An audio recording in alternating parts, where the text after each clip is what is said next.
Welcome in, guys. Welcome in. I had to make sure we didn't run the intro again, otherwise we'll get a fucking. I was listening to some of the conversations. They were very interesting, very interesting. And to be fair, no, you weren't bugging. The intro was on loop for about a minute and a half. We could only pay in installments for the intro. We still have to pay for the other ones. So they gave us a minute and a half until we come up with the cash. But guys, I booze you.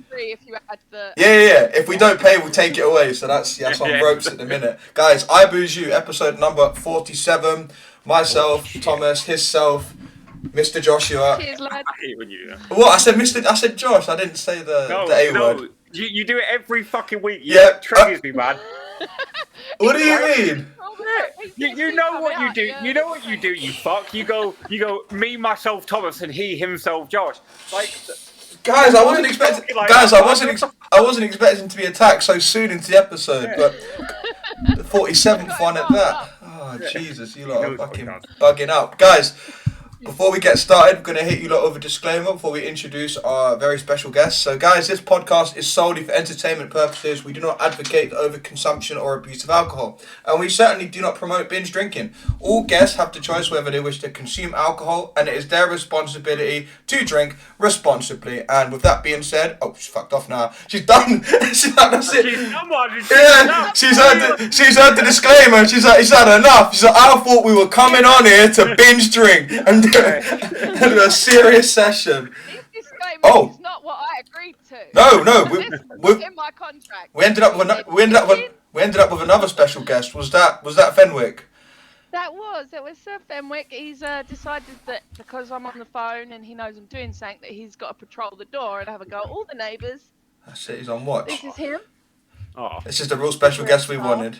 The real. Can I pet that dog? Can I pet that dog? Can I pet that dog? Yeah, probably not. Do you want to? It's a probably not. Yeah, he's like, no, get that shit out of my face, man. What the fuck? Right. Like, Mom, I told you I don't want to be on camera. Why are you embarrassing me in front of my friends? Embarrassing me. Thomas, right, for an intro. Right, before we keep going, we need to introduce you. So, guys, we are joined by the lovely, wonderful QueenAurora13. Welcome in. Thanks for having me, That's lads. okay. That's okay. Cheers to you. Cheers. So, what are we all drinking? What's the beverage of choice? Well, I've got myself some pink lemonade. So it's actually Pink Whitney, if you know what that is. Pink Whitney vodka. Yeah. Okay, yeah. With Where the hell did you get that from? That's so hard to get in England. My boyfriend's American and he brings it over for me. See, these fucking Americans. These Americans. I've been looking for that shit everywhere. Fucking looking for that shit. Yeah, because I see it all over my TikTok, like cocktails that are being made. Right? So if we ever go to if the Go Fest is in London next year and you're going, I will make sure I get you a bottle. I'm going to hold you to that because I've been looking for that. You do. Make sure you clip it. Whoever's in, clip it. Joe, for watching someone. If not, I'll clip it. Timestamp 8:35. Yeah, we'll clip it. Anyway, guys. So before we continue, before we just overly, I feel like we're all just like just skimming at the minute. So let's actually get into some like proper conversation. So me and Josh are drinking. We're still doing the Vault City sour beers reviews. So yeah, we've got the rhubarb and custard flavour as chosen by QueenAurora. No, so all of these. So basically, we probably should have given a bit of context for you. But for the past couple of weeks, we've been having these Vault City beers. So they're sour beers. So they're not like a conventional sort of like beer or lager from a can. The brewery. Flavoured beer. All right. Yeah. So it's like it's. Is it made from hops or is it just called beer because they've just named it a beer? No, that's proper. No, like, it is beer. So that's what. So it pours out. So it looks like that. It's got like a bit of a yield. Like it's not.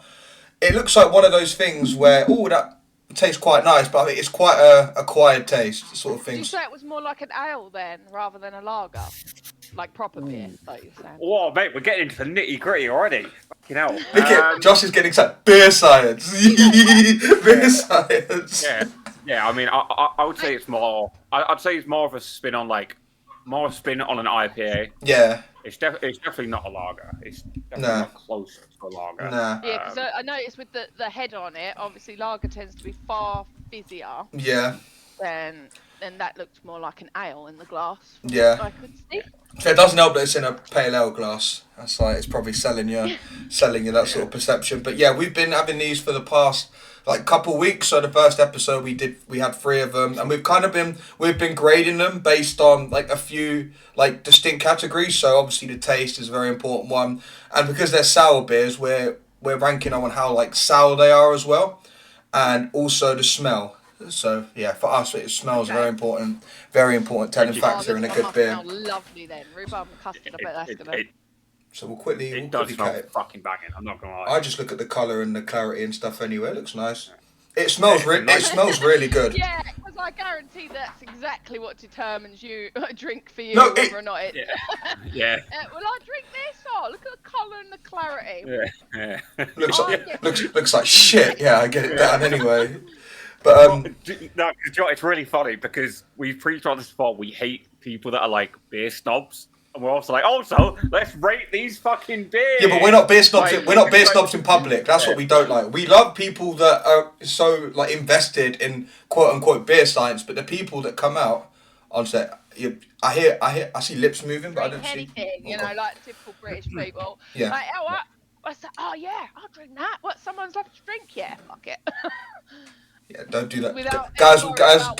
We don't encourage that. We don't encourage that. There could be anything in that drink. Yeah. Right, guys. Let's cheers. Let's do a little taste test. Cheers, everyone. Cheers. It's Friday, all that bollock. It's Friday and Saturday, Sunday. Oh, that is fucking banging. Holy. Yeah. Oh, I knew it would be. It's creamy. Rhubarb and custard, just yeah. Oh, she's a sweet one. She is. Holy. It's creamy. She's frothy. She's frothy as well. She's frothy and creamy and sweet. Frothy and creamy. Sounds like a good Friday night, you ask me. But, you know what I mean? Well, I've been described many ways, lad. Many ways. I've got to say that's probably my favourite. Frothy and creamy. But let's get into it before we just brain rot ourselves to hell. So the first question I want is, the first question I would like to ask is, where else in England are you from? You have a very distinct accent.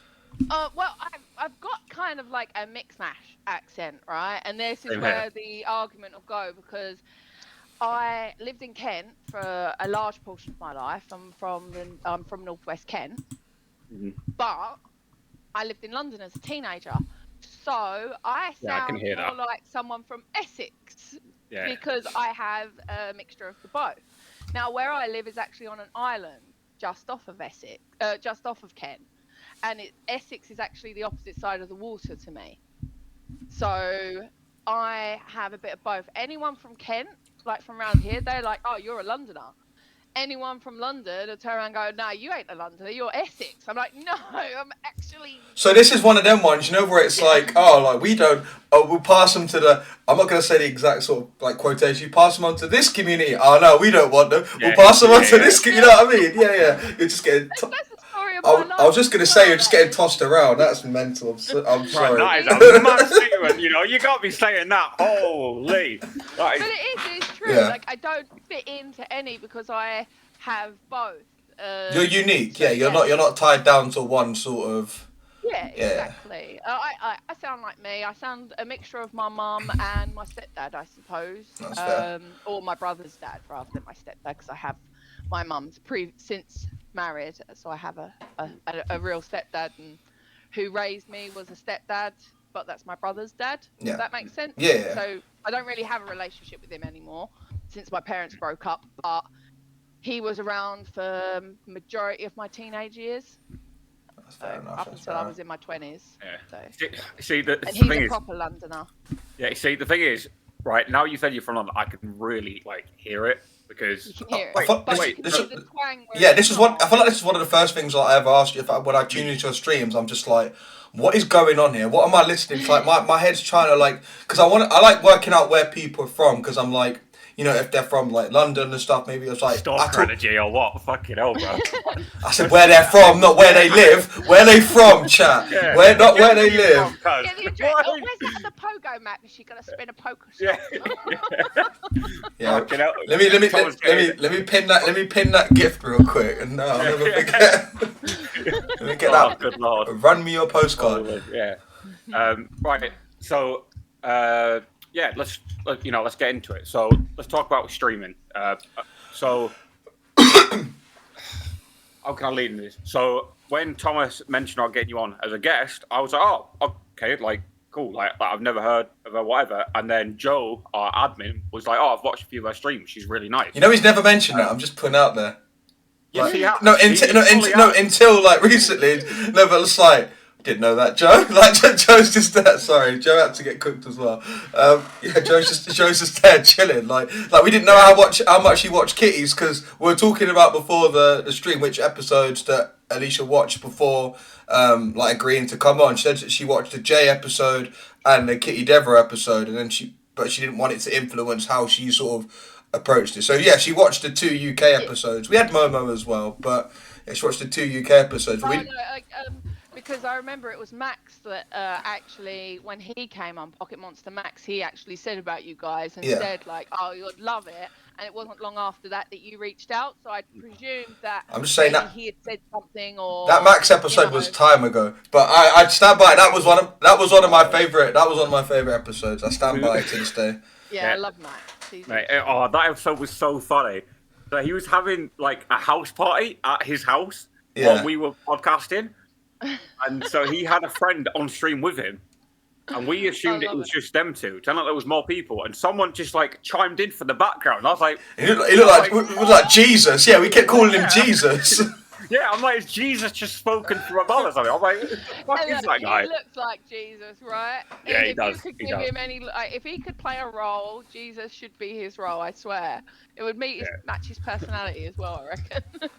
Yeah, true. I'd love this right now. If he's listening, he's like, yeah, I am Jesus. Love it. But yeah, so let's talk about streaming and kind of how you got into it, your roots, if you will. Well, so it's actually coming up to my 3-year affiliate anniversary now. So I've been streaming on Twitch for 3 years. I decided to do it because I had 2 friends that were streaming.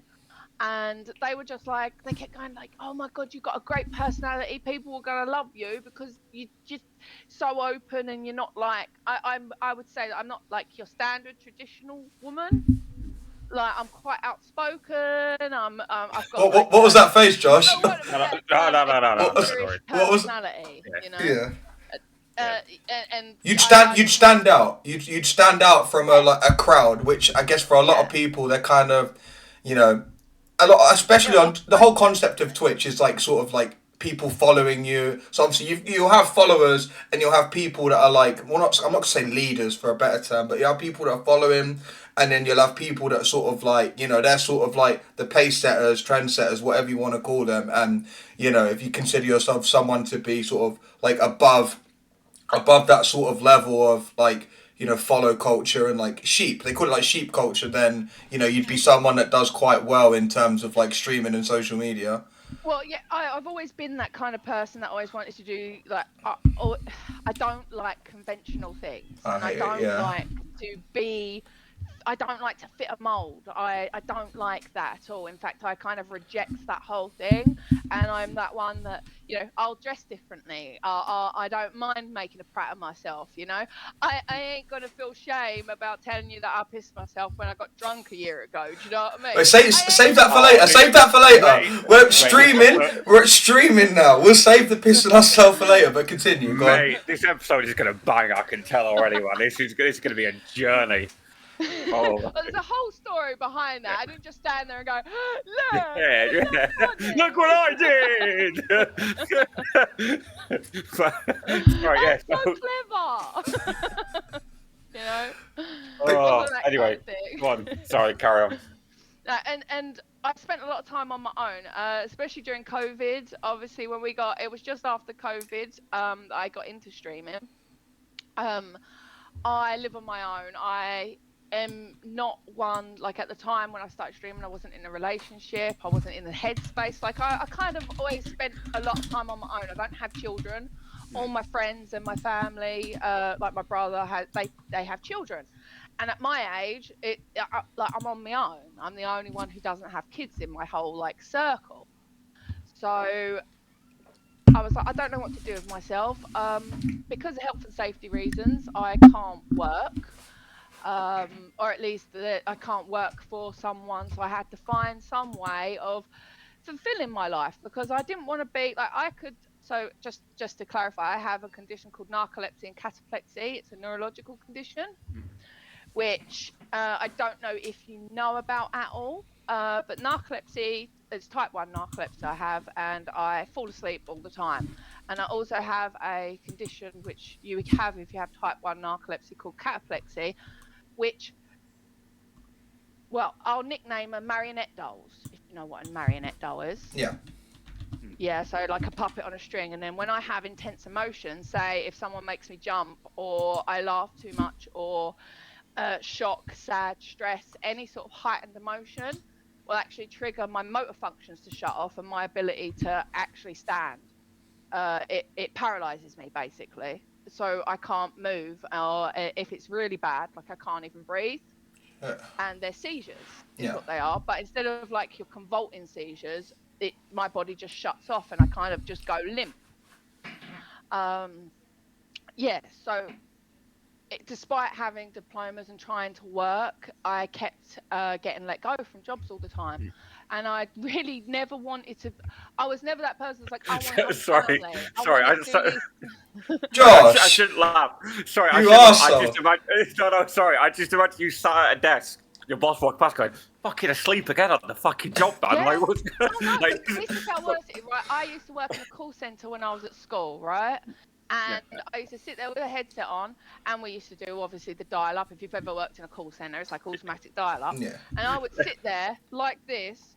Hello, my name's Beige. Yeah, just talking to some Karen who's trying to get shit sorted, just hears. And my mate sitting next to me can hear them going, hello. Yeah, hello, she's there. Are you asleep? Yeah. I used to be a dental nurse with the suction. No, bro. No. Mate, Like that is a this. fear. No. If you were telling me you're like a hairdresser, like you cut men's hair as well, right? Imagine like she's halfway through your trim, she conks out, and it's like, hey, you're gonna finish the rest? Yeah, I'm only paying for half. I'm getting half. But no. So you can imagine how difficult it is to do any sort of job, right? Health and safety in this country just go, no, sorry. And I know they say that they don't discriminate against illnesses. They do. Safety, that's it. Like, and I understand, you know, it is health and safety. There's so many things I can't do because one minute I might be all right, the next minute I might be on the floor. Yeah. So I actually have a diploma in animal management, and every job I've ever been to, I've done really well, and they've been like, oh, if it weren't for you falling asleep, like, you do really well. Like, we love you, but we can't have you here. So years and years went by, and obviously you can imagine like a lot. That's so bittersweet though. Like, it's not even like, oh, like, you know, performance wise, it's not even like you're not performing, you're not doing well. It's literally like something that's out of your control. That's so sad. Nothing.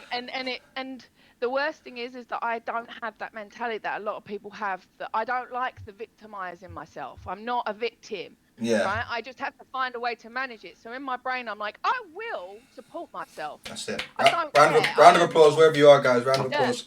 That's the mindset that's the mindset you need, whether it's any sort of like mental health or physical in this case, or neurological, just anything. Like, if there's a barrier there, it doesn't define you. It doesn't. No, it's not an excuse. You don't use it. Like, you never use it to like for your own gain. Like, obviously, like, I know I'm not saying everyone does, but a lot of people may just go with the whole worries me, oh, I'm this, I'm disabled, or I'm this, and try and use it to, you know, like either seek sympathy or like gain something. But for you, if you had the choice, obviously you'd choose not to have it. So that's what I always think.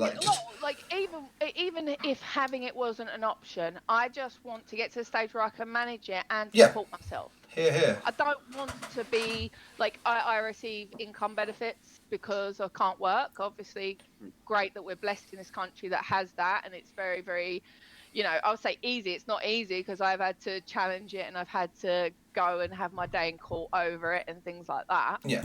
But I don't I don't accept that. Like, I don't accept that. That's not the end for me. I've got shit to do. I've got shit I want to experience. You, can't experience that. You know you're capable. You know you're capable of more. Yeah. Exactly. And even if even if I'm not giving up and deciding, well, this is my life, there's no progression, it's fine. Because I could live here and sit on benefits and not worry and support myself and do all that and be like, meh, it don't matter. Yeah. But why do I want to live like that? No. Like I'm not a settler. I don't settle. I strive to get better. You want to indulge and be able to enjoy the finer things in life, and you know that it's not possible on a bare minimum. Table, yeah. You know what I mean? Yeah. I want to be at that table. Yeah. Honestly, I have like. I genuinely like kudos to you. Like I love him. I can see Josh glowing like in like a good way. Josh is there, like he's buzzing, man. No. So. Well, it's not often that mentality comes because usually if people have got a bad rap in some way, like I've been through all of this. I've been through all of this. Yeah, when I was a kid, it's like life hates me. It's not my fault. And like no, at some point you got to take accountability to yourself and realise that that there's people out there that are so much worse off. Yeah, I was literally just about to fucking say it. Like, Love it. I've seen people.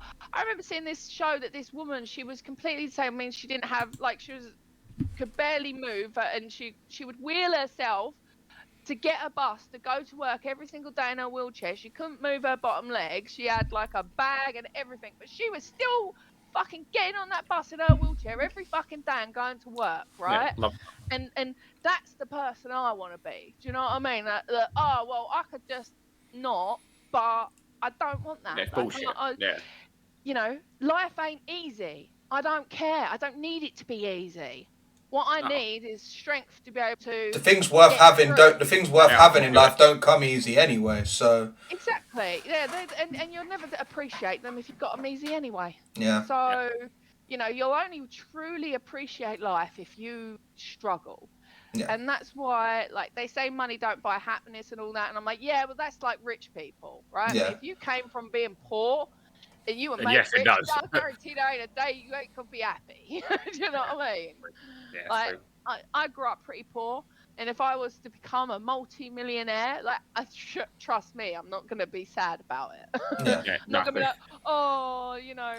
I've got so much money. Oh shit! I hate when that happens. I hate when I wake up every day and I'm minted. Yeah. I'm not saying those people don't have struggles, because of course they are. But for me, like, there's a level of things to worry about, and So, and having money takes away a lot of problems. Yeah. A lot of big problems. It's just how you use it, though. Like, if you use it in the right way to sort of... Because I know a lot of people say, look, if I became rich, or like you said, if we became a multi-millionaire, then people would say, oh, I'd try and just live the same life, and not... You wouldn't. Like, your life would change. You go up literally...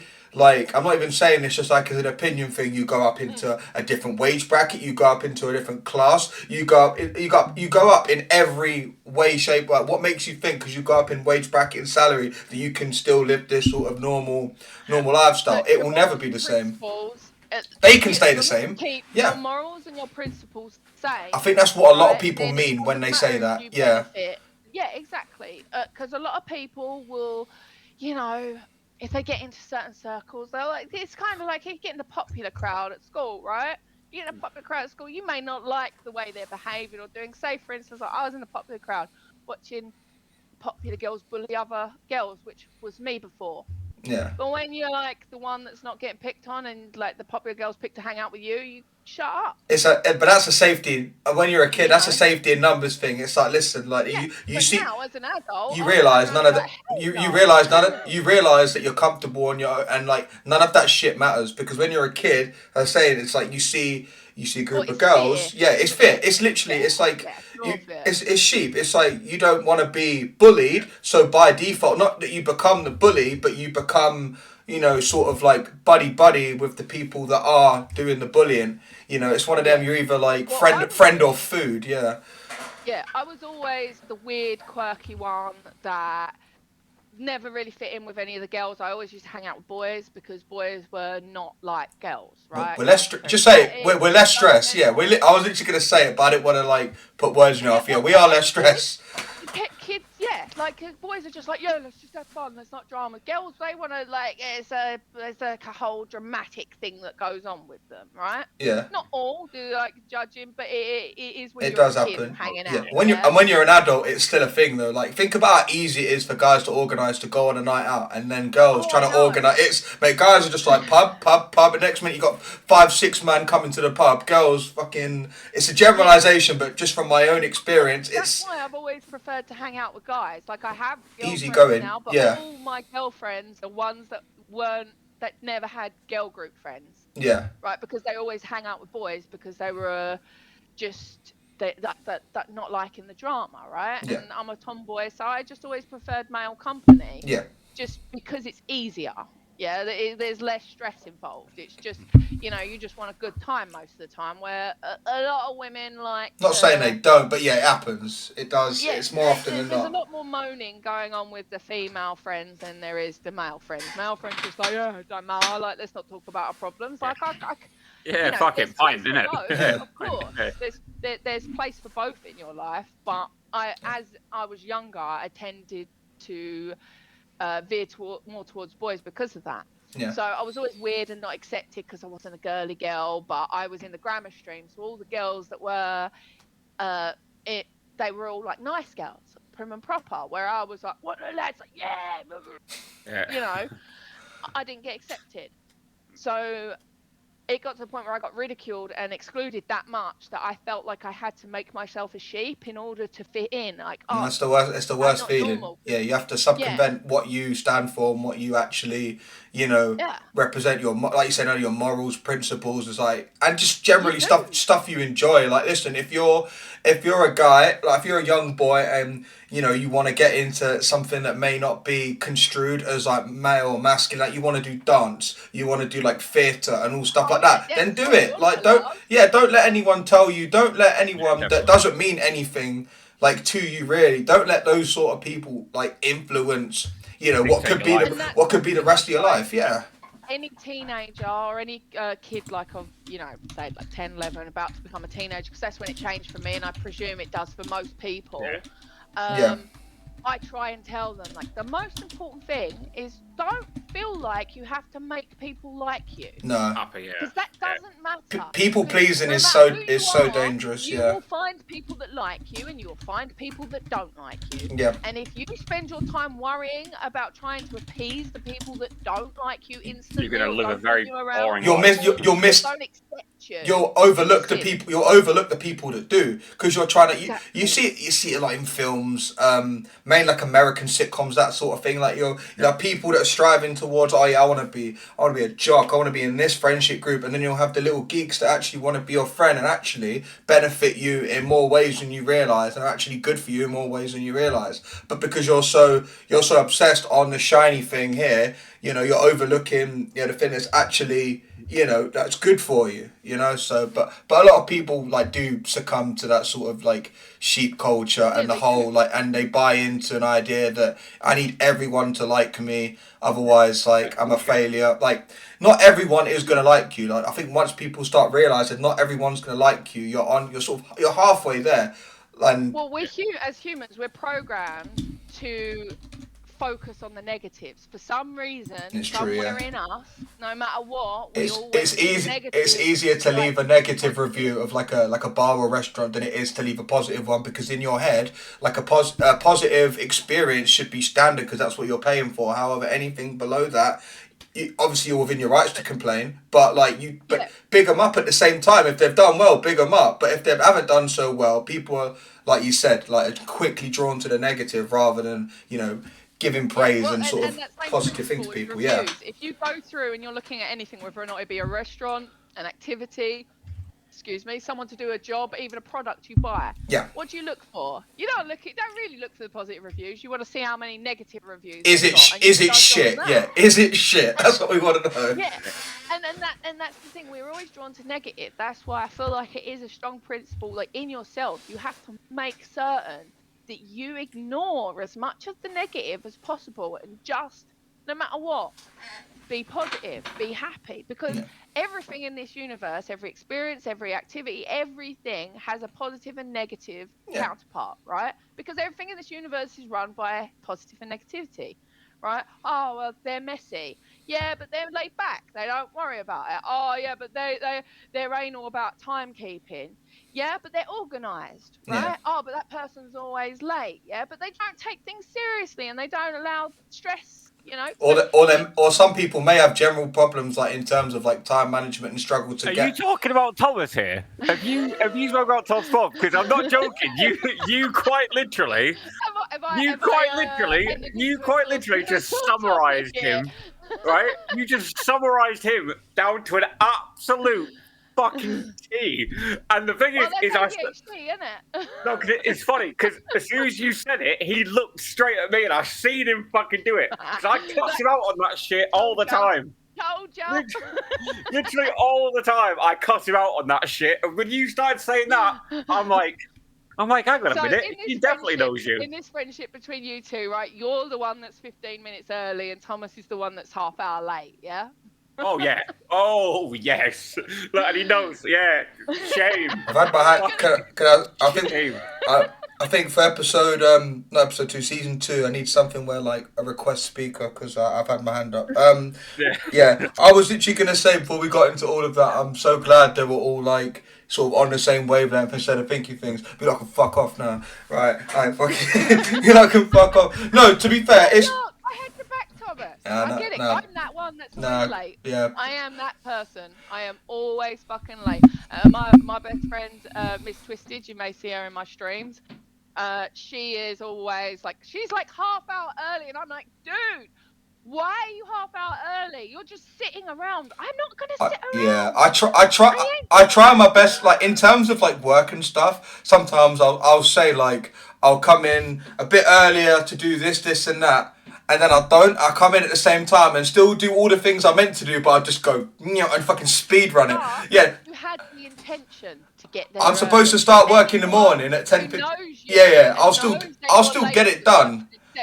Yeah. I'll still get it done. Like if I'm meant to start work at 10:15 and get all this stuff done in 45 minutes, I'll be there at 10:40 and do it in 20, and then like I'll smash it out. Like, I don't need all that time. That's a classic sign of ADHD. That is like literally symptoms 101. You know, you can't do anything at the like the I feel like I'm being therapized. Man's being read like a fucking book. Well, I watched a thing on, I'm going to say it was either on TikTok or Instagram. It was a reel, and it was a couple that I watched that ADHD. One of them's got ADHD. The wife's got ADHD, and they talk about their managing of it. And one of the things that I didn't take into account, right, and I didn't realise was a thing, but as soon as they explained it, I was like, oh my god, it makes so much sense. Yeah. And it was like 5 minutes seems like a long time, right? So if someone says to you, you've got 5 minutes, you've got to leave. You're like, oh yeah, no, I'll get loads done in 5 minutes. But if if you ask me, 5 minutes seconds, is a long time, right? 5 minutes is a very long time. You know what I mean? But 300 seconds doesn't seem like a long time, right? Yeah, sorry. No, I was just being no, you're all right. I'm like going off on one, but I do that. But yeah, that's what they say. So if you have the concept of time, 5 minutes seems like a long time, but 300 seconds doesn't seem that long, but they're the same amount of time. Yeah. So mind blown. Boom. 300 seconds and 5 minutes are the same, chat. Come on. What was her name? Says it in that way, you don't like. Oh, you're like, oh shit, 300 seconds. I've got to get moving. What, that ain't that long away. Please tell me you're not counting down 300, 299, 298. No. All it makes me think of is who the fuck was it? Who's the girl from the brand who said what was it she said? I know exactly. Beyonce have the same 24 hours. Yeah, you're on about Molly May. Yeah. Yeah. We all have the same 24 hours in a day, like that kind of thing. Because of that, now whenever like Eva comes home from work, And she's like, oh, I've had a long day today. I'm like, you know, the days are the same in length, like every day. Like, they don't change. Like, they're all 24 hours. But I know what she means. Like, it's a long day. Being pedantic and No, annoying. I am, yeah. And Gives you that look like, yeah, that's nothing new. But in general, if you say it's a long day, it just, what they mean is the day has felt slower, even though the same amount of time has elapsed. Like we've said, 5 minutes. And 300 seconds of the set. I can't believe you. My mind's blown. I didn't know that. No, I'm glad I do now. Anytime it's 5 minutes, you're gonna go, oh shit, it's 300 seconds. Yeah, that ain't that long. I gotta go. Yeah, I don't remember that being the song. Like, I got 300 seconds to go. It'll be a long song. Like, I thought it was 21. Big up, so solid. But yeah. So Do anyway, you know what? When I was a kid and that song came out, I literally sat there and timed it on the radio. I just was like, I gotta make sure that every single one of them does 21-second fucking sections. They did, except the one that said that, oh no, but I'm gonna do extra, whatever the words were. I'm thinking I'm bugged out. yeah, me too. I was like, They should say about like, oh, I ain't gonna do 21 seconds. I'll do like 29 seconds or something, because I'll do what I want. All I remember is just like 21 seconds. That's the only thing I remember. Yeah, and then they go into like the I don't know the rest. Like, it goes into some fucking gibberish. Yeah, man. you were too young. Whoa. That was back in my day. Oh, no like, way. you was only a baby when that song came out. Now we're age shaming. Now my missus is there bullying me. How has this happened? Man's been like, oh, man's basically been called out. Like, you're barrel autistic, innit? Yeah. You're always like, you pussy. but yeah, right. So let's get back into the streaming. So streaming starting. Come on. Yeah, so I decided that I was going to attempt to do something with my time because I felt like I wasn't fulfilling myself, and obviously I got struggles with working and stuff. So I was like, do you know what? Why not give it a go? It'll take up some of my time. It doesn't matter if I fall asleep on stream. It doesn't matter if I have my seizures. Like, it don't matter because I'm sitting in my house, right? Yeah. I'm playing a game. It doesn't really matter, you know. So I thought, well, you know, give it a go. Maybe you know, maybe there's a chance that it becomes successful. Maybe it don't. But in that time, I, you know, put my fingers in a few pies, and we'll see what happens. You know. That is a mad analogy, man. Yeah. Like, honestly, Fingers in like many pies. that is a crazy analogy. Yeah, like, mate, I ain't never taken you to the bakery ever, man. Let me yeah, bro. And we love Greg's on the channel. Yeah, we do. Yeah, we are. But yeah, okay. So pick a Greg's. What's that? What do we go to? Oh, Josh, I'll let you start. If we're going absolute standout, it's going to be the vegetable bake. The vegetable bake, underrated as underrated as I've never tried it. Underrated as fuck. Yeah, man. It's not bad, too fair. It's banging. It's so fucking good, man. So banging. Love it. See, I'm a steak bake girl, but I have a broken heart from the steak bake because Greg's took over a baking company called Baker's Oven, and they like merged and became Greg's. But their pastry recipe was so much better than Greg's. Like, I never used to eat at Greg's before that. Mate, do you know what? Genuinely, I'm not even overreacting, right? Like, the way you're talking is gonna make me fall in love with you, right? You know the law. You know the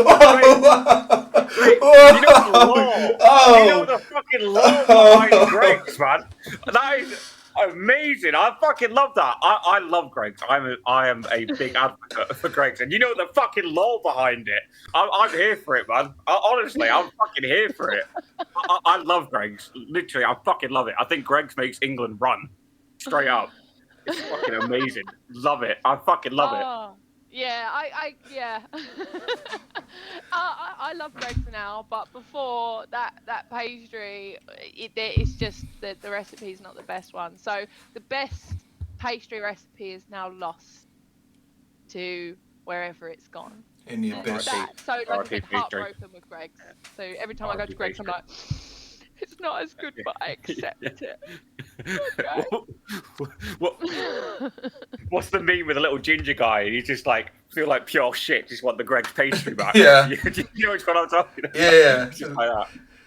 I like steak bakes, but to be fair, they used to do like a Halloween bake, but they stopped they just stopped doing it for Halloween. Like, it was like it wasn't Cajun, but it was like some sort of like spicy bake, and you know, spicy by Greg Stan. It was nice, like, but now I'd have to say steak bake. Like a pepper one at Christmas, which I always like. Yeah, so like a peppered steak. Yeah, they'll do. Maybe it was Halloween. Maybe Yeah, it was Halloween so I did like the seasonal bakes were always really good. I enjoyed those, but generally, like, I don't think I eat at Greg's quite a lot. But if I have to get something, then I'd get a steak bake. My dad was like, he went to one of my like fond Greg's memories is my dad went to who's Greg? Went to Greg's.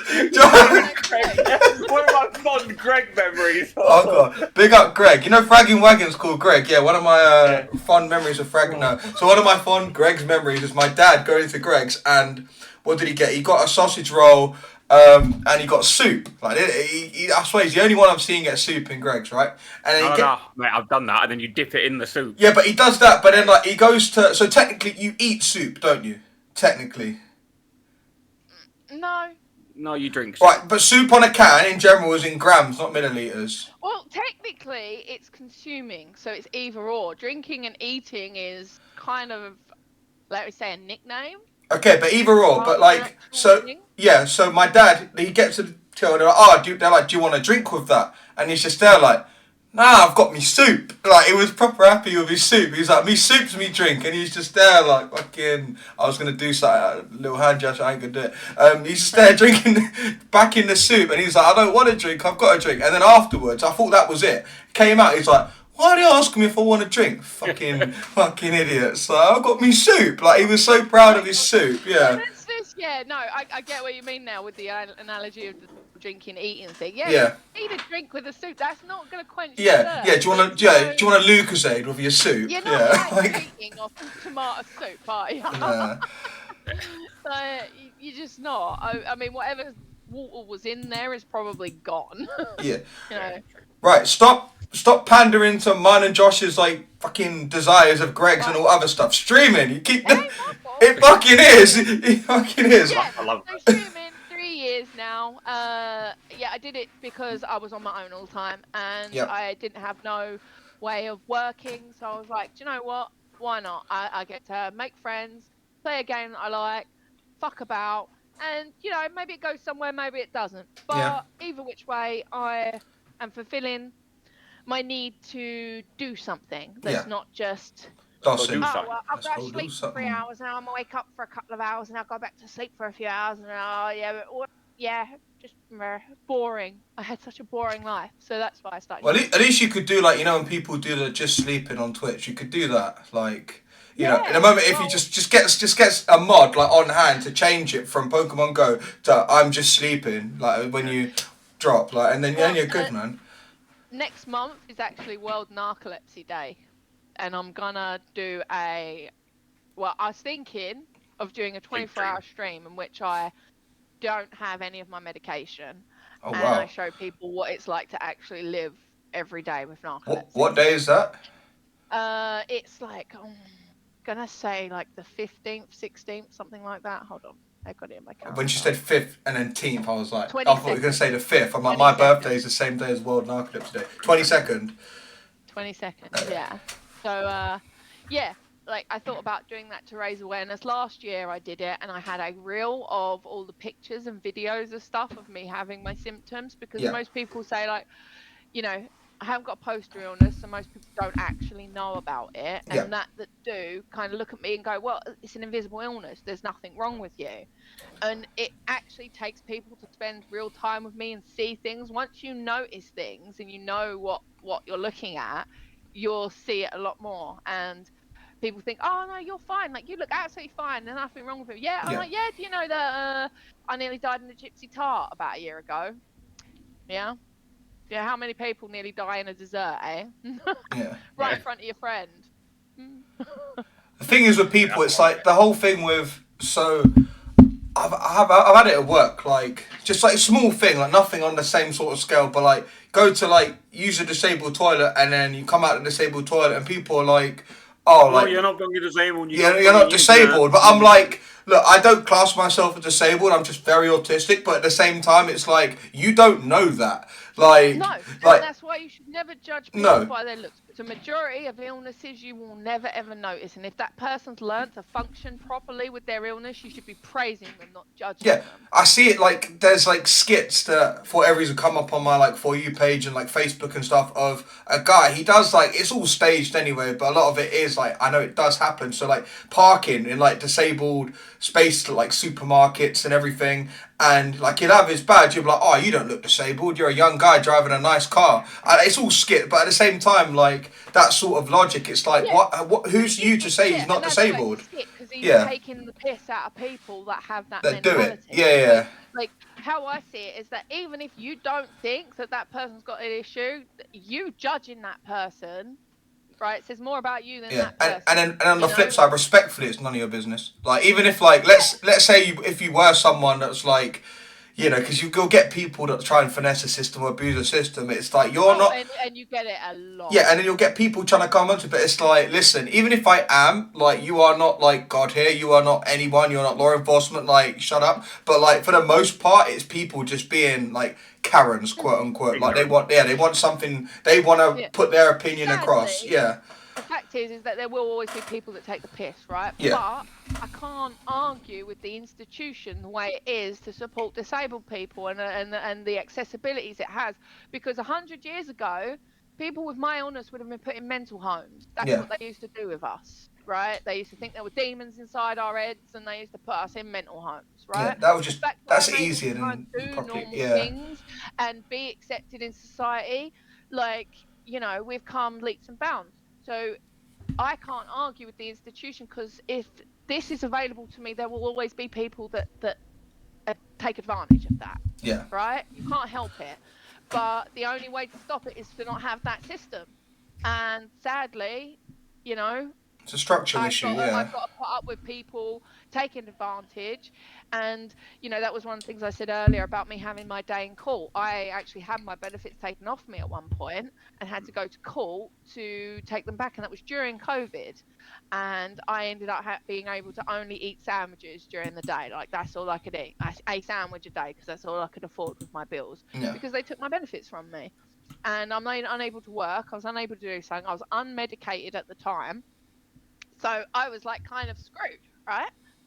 And I had to go and fight. And obviously once I had, and how they put it in front of a judge, a physician, and I'm pretty sure it's a physiologist of some description.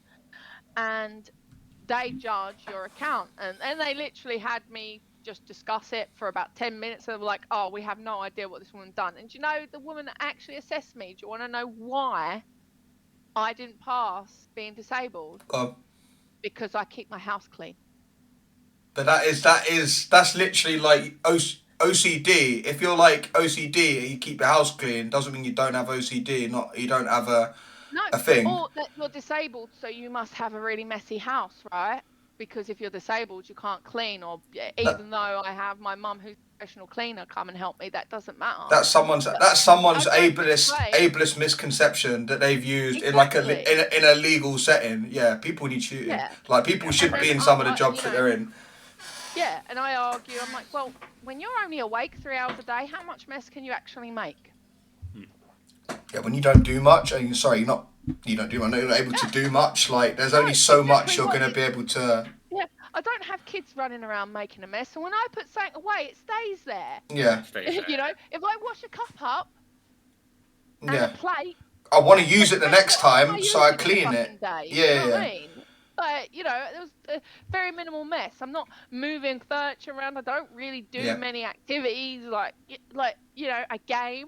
So I've got a computer. I mean, what mess do you expect me to make other than a few cups and everything? So because you're not a complete and utter, like, you know, like mess, or you're not in such a shambolic state that, you know, you can't look after yourself. Yeah. But that's the worst part. Like, if you'd have known, not saying you would have, but like jokingly, you would have fucking roughed yourself up, fucking got the bins for everything everywhere. Were like, you're just too honest, you know. Like I was like, I had a good day. I slept just before the meeting, so when she came over, I could actually talk to her.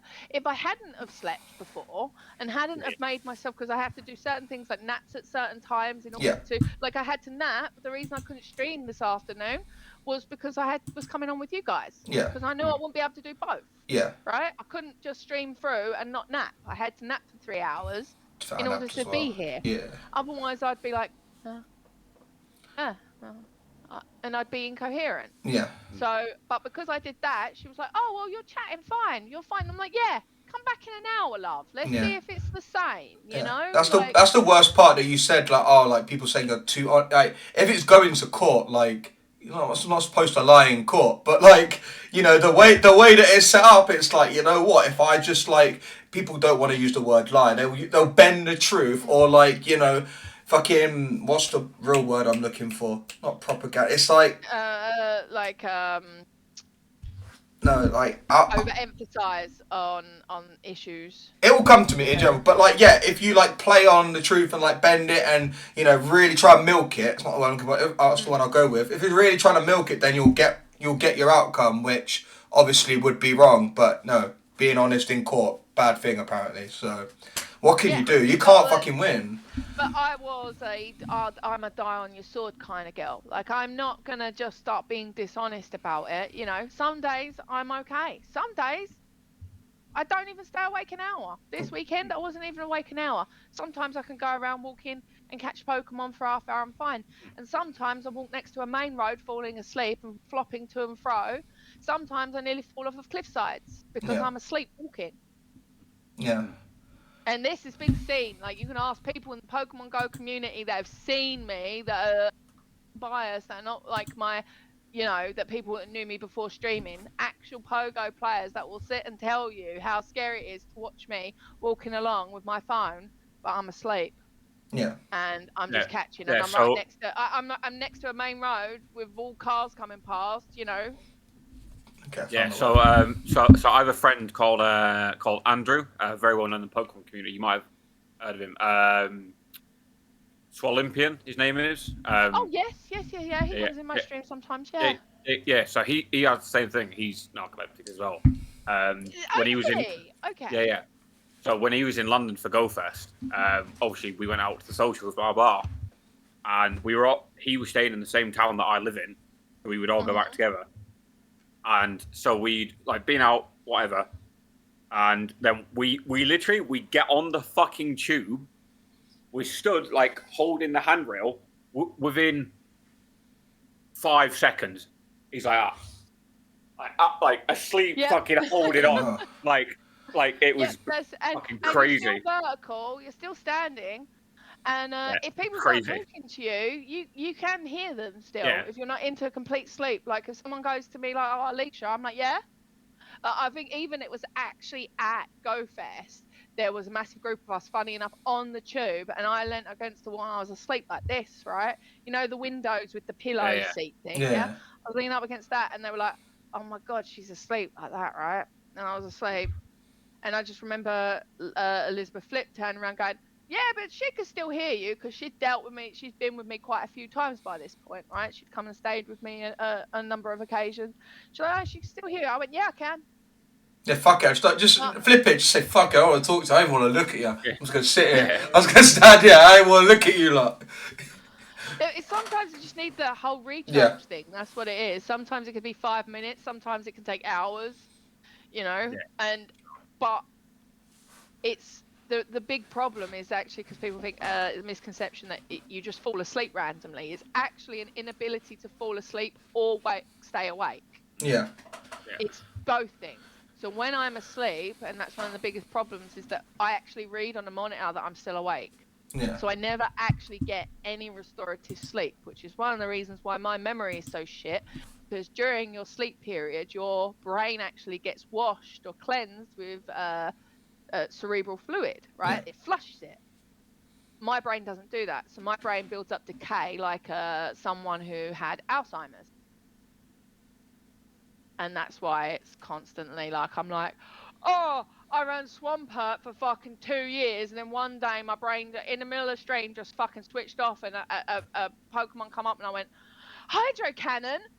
What the fuck's Hydro Cannon? When have I ever used Hydro Cannon? I ran Swampert in fucking Great League, Ultra League, and Master League for 2 years of my 3-year streaming, and I sat there and categorically argued that I did not ever see a fucking Hydro Cannon.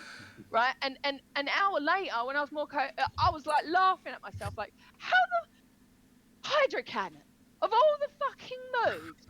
Like, do you know how many Hydro Cannons I have thrown in my PvP career? Many cannons. Hundreds, thousands, maybe, so many. And yet, I literally was like, I don't know what Hydro Cannon is. I have never seen it. What? I don't know what this move does. Yeah, that's crazy, man. Like, you can imagine that got some laughs on stream. Oh yeah, yeah. They're like, what? I guess what do you mean you don't know Hydro Cannon? I guess it's fortunate, not that like it would be necessarily unfortunate if it weren't the case, but I guess for you it's like good in a way that you are the way you are, i.e. that you can take, because you know with some people like they wouldn't be able to, like it might be too much, like, you know, people be like, oh, I fall asleep. Yeah. For years I dealt with that. I'm going to say the age and going through all of that and realizing that there is people, no matter what, that will be horrible and judge you and be mean just to be mean. And there's people that just having a joke with you, right? But the worst thing you could ever do is take yourself seriously and allow insecurities to break you, because we all have insecurities, right? You got to accept yourself. Self-acceptance is probably one of the most important things you will ever achieve in life. And it will get you really far, emotionally, spiritually, mentally. You have to accept who you are. And it's okay to be who you are. It's okay to be late. It's okay to be annoying. Yeah. It's okay to be messy. It's okay to be late. Yeah. Run it back. It's okay to be any of those things. Yeah. Right? Like, you should never judge anyone else on your own standards and who you are as a person and what you're able to achieve, right? Everyone has their own fucking bag. But what you've got to do is accept the bag you have. And if you do that, you'll find that things don't bother you as much, right? Yeah, like, for instance, I have a very high hairline, you know? It's been an insecurity of mine since I was a child. I have a very, very high hairline. Obviously, it disguised it because I've got this hair. But it really does look like I'm receding, right? I've always had it. It just got a very large forehead. Yeah, right? to be fair, Thomas has the same thing, so don't worry, you're not. My hairline's literally fine. Look, see, my hairline's fine. But I don't know why I nibbled that. I've never had issue with that. Like, I want to have my hairline lowered, right?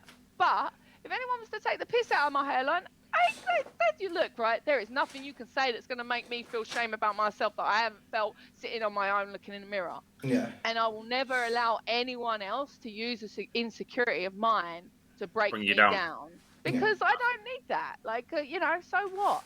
So what? Yeah, like, you know, I'm a bit of a tomboy. Yeah, like, oh, you know, I'm getting older. Oh, so none of those things determine the person I am and my morals. And if that bothers you, then that's what I said to you before this. Because what was it you were saying? You always say it quite a lot when I've like messaged and spoken to you, like, oh, I'm getting old. And what I think you said earlier is like, oh, I'm aging. And I'm like, yeah. So like every year, you have a birthday and you get older by like 1 year. So like everyone's aging, but it's not an issue. Like, you're getting you could see it as a perspective. You're getting wiser. You're experiencing more things. People just think it as, oh, I'm getting older. It's another year closer to death. It's like, it's just about perspective. Like, you're getting older, and you know you're getting closer to maybe the person you were meant to be in life. Because fuck off, no, I hate you.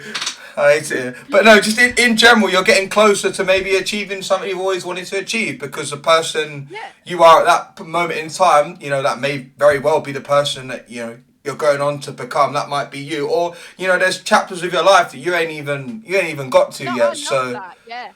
Because I have grown so much in my life. The person who I used to be, so anxious, so insecure. I had major inferiority complex, right? Major inferiority complex to everyone and everything. Like, I thought that I was worthless. You just wasn't good enough. Yeah. And it took being that low and that down and realizing that, like, what's the point of feeling sad? Like, I can't change these things. Yeah. And you know what? No one really cares. No. The only person that really cares is you. Yeah. And do you really care about that, or is it just because there's something in you? It's just it's a problem in your head, and I think program's a good word. It's like it's just on a default setting, and it's like because it's an issue in your head, you think, oh shit, everyone around me, like friends, colleagues, yeah, everyone else is thinking the same thing. You might, look at yourself in the mirror and think, oh fuck, I look ugly today, or I look fat today, and then you think, oh shit, if I go out, everyone's gonna think the same thing, and then that's why sometimes little compliments are like really nice. Someone's like, oh, I like your hair, or like, oh yeah, you look nice today. Like even if it's small things, you're just like, that put you at ease. You don't realise how like beneficial they are to you. Yeah. Especially to women, I like to give compliments to women, and I actually to men too, but to women just because most of the time women like to tear other women down. Yeah. So I like to be that one that's like, I'm pro women. Like, I'm going to tell you you're beautiful. I'm going to tell you if you've got good outfit. I'm not a liar. Yeah. I won't tell you if you look like shit. And I'm like, oh my God, how amazing do you look? And I'm like, oh my God. She was clapped, yeah. Right? I will just not say nothing. I'm not going to insult a person, but, I don't lie. So if I give a compliment, I actually mean that compliment. I just don't just compliment someone for complimenting them. I'll find something to compliment them on, because I feel like every single person, and especially woman to woman, is very important for you to big other women up, because our whole society and culture is run predominantly, especially for women. Obviously, I'm not going to say for men, but for women, fitting a certain stereotype of what you should be to be a great woman, especially streaming, right? Like, predominantly most streamer females are very, very young, very, very beautiful, and it's hard to compete with that. Like, or at least it's not, but you shouldn't be trying to compete with that, because it doesn't matter. Everyone brings their own thing, like, and I really like to compliment women in that way, because I feel like women don't do that enough. Yeah. Women are more likely to talk about you behind your back than to be nice and say compliments. No, like this, I'm not saying all women, because there is as many bitchy men out there as there are, but men don't tend to do that as much. And as much as they say, women dress up for men to look nice and get attracted. No, women dress up for other women. Yeah. That's why we dress up. That's why we look nice. That's why we do our nice hair and nails and all that, because of the judgment of other women, right? That is, it's not men. Let's face it, most men will put it in anything. Right? I feel like Josh had something to not about that specifically, but like I think there was something he said. I think Josh wanted to, like, I think something like clicked. I saw him think, and I heard the cogs whirring. No. So obviously before we started, I was like, I must have met you somewhere, and that is how I know you. Because on the Friday night social at GoFest, you approached my partner and told her that her dress was nice, and that's where I know you from. Oh, okay, there we are. Wow. Yeah, like literally, as soon as you said it, I was like, hang on a minute, like, and then Is she trying it on with my bird? Yeah, that's not all that happened. The rest. Because that's what I think. I feel like, especially in random occurrences, right? If I walk past and think a woman looks nice or whatever, because I gotta say the best compliments I've ever had is when a random woman just stops and goes, "I love what's going on here." Whatever it is, like, oh my God, I get my head. I'm laughing and I'll explain why in a bit. Things like that, yeah. And I just love it when random women stop and give me a compliment. It means so much to me. And ever since I had that, I was like, I need to give that feeling to other women. Yeah. I need to just randomly tell women that they look amazing in their outfit, or I love your shoes, or like, like, oh, I love whatever. Right, whatever. Yeah. It's random. Well, I just feel like it needs to. Women can do that to women and men. But like, so if I see like someone, like, I remember I just random compliment I remember. And I think we were when we were at EUIC, one of the barmen behind the bar commented on Josh's trainers, like, oh, you like trainers, like, or do you just kind of like trainers? He's like, no. Josh said he's really into trainers. But like, if I go up to a random bird on the street saying, wow, I love what's going on here, I'm getting packed in, yeah. I'm getting packed in. I'll be like, I love what's going on here. The fucking rate, I'm loving this. I'm just like, fucking someone's boyfriend by me, like, I get packed in. But what I'm saying is, well, maybe the boyfriend might, but I do feel like, so that's one thing that really bothers me. I'll take a compliment of anything, like, especially in streaming. People are like, oh, how do you put up with like men saying things like, oh, like, you look hot, oh, nice tits, oh, yeah, like, well, they're not coming in looking like you look like an ugly fucking old cunt, do you? Look at the state of your saggy tits. If they come in and say that, I'm gonna get insulted. But if they come in and say, oh, like, yeah, look, cheers, you're looking nice in that top. Yeah, cheers, mate. I grew it myself, yeah, fucking. Yeah, like, exactly. Like, I usually say, oh yeah, that's cake, that is. Yeah. Like, by the way, I would like to mark this as a very like momentous occasion. I think you are the first guest we've had that has used the word cunt on this podcast. This is why I said I wanted to get her on, and I'm not saying this just for now. I've got messages. Yeah. I'll run the receipts. I said in the rules of her chat, it says don't be a cunt. That's literally the only rule. I'm like, well, we can't. I was like, I can't not ask her to come on. So basically, I've pulled off a masterclass here. You lot have bullied me, but I've made this all happen. Yeah, because so we have a quote from myself that is like a staple of this podcast. And it's it takes more effort to be a cunt than to be a good person. So I'm so glad you fucking used that. No, we're moving up, man. We're moving up in the world. Yeah, that's it. The queen of cunt has arrived. Yeah, just don't be a cunt, innit? Like, it is. It's very simple. Like, if you go by that principle, and I'm not gonna lie, I stole that off of Jim Jeffries, and that was it. He was saying like. About, you know, following rules and Bibles and morals and religion and all that. And he's like, oh, you put it all down, you just don't think don't be a cunt. Yeah. It's true. It's true. And I was like, you can't get more simple than that. That's exactly You have to go out of your way to some degree to, like, actually... You do. You know... You do. Oh no, I thought you were gonna say. I paused. I thought you were gonna say, but you literally have to, like, you have to go to some sort of, like, you know, extent to actually, like, you know, ridicule someone, belittle them. Like, there's no need, mate. That's all transference. If you are a horrible person or you pick on someone, you try and belittle them and make them feel secure, that is all you. You're trying to make yourself feel better about yourself by saying, look, I don't feel great today. Oh, she looks great. I'm like, oh, you look like shit. Because if you look like shit, subconsciously, I look better. Like, I feel better about myself because I've dragged someone down to the level that I'm actually at. Yeah. Yeah, and I can't stand that. I'm all about elevating people. You got to elevate people in your life. You can't drag them down. If you're having a bad day, don't drag the people down with you.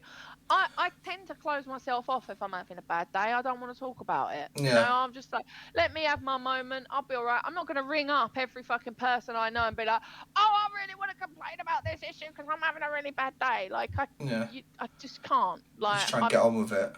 Yeah. Like, I don't want to bring anyone else's day down because I'm having a bad one. Why? That's not going to resolve anything. That's not going to make. I hear that. Yeah.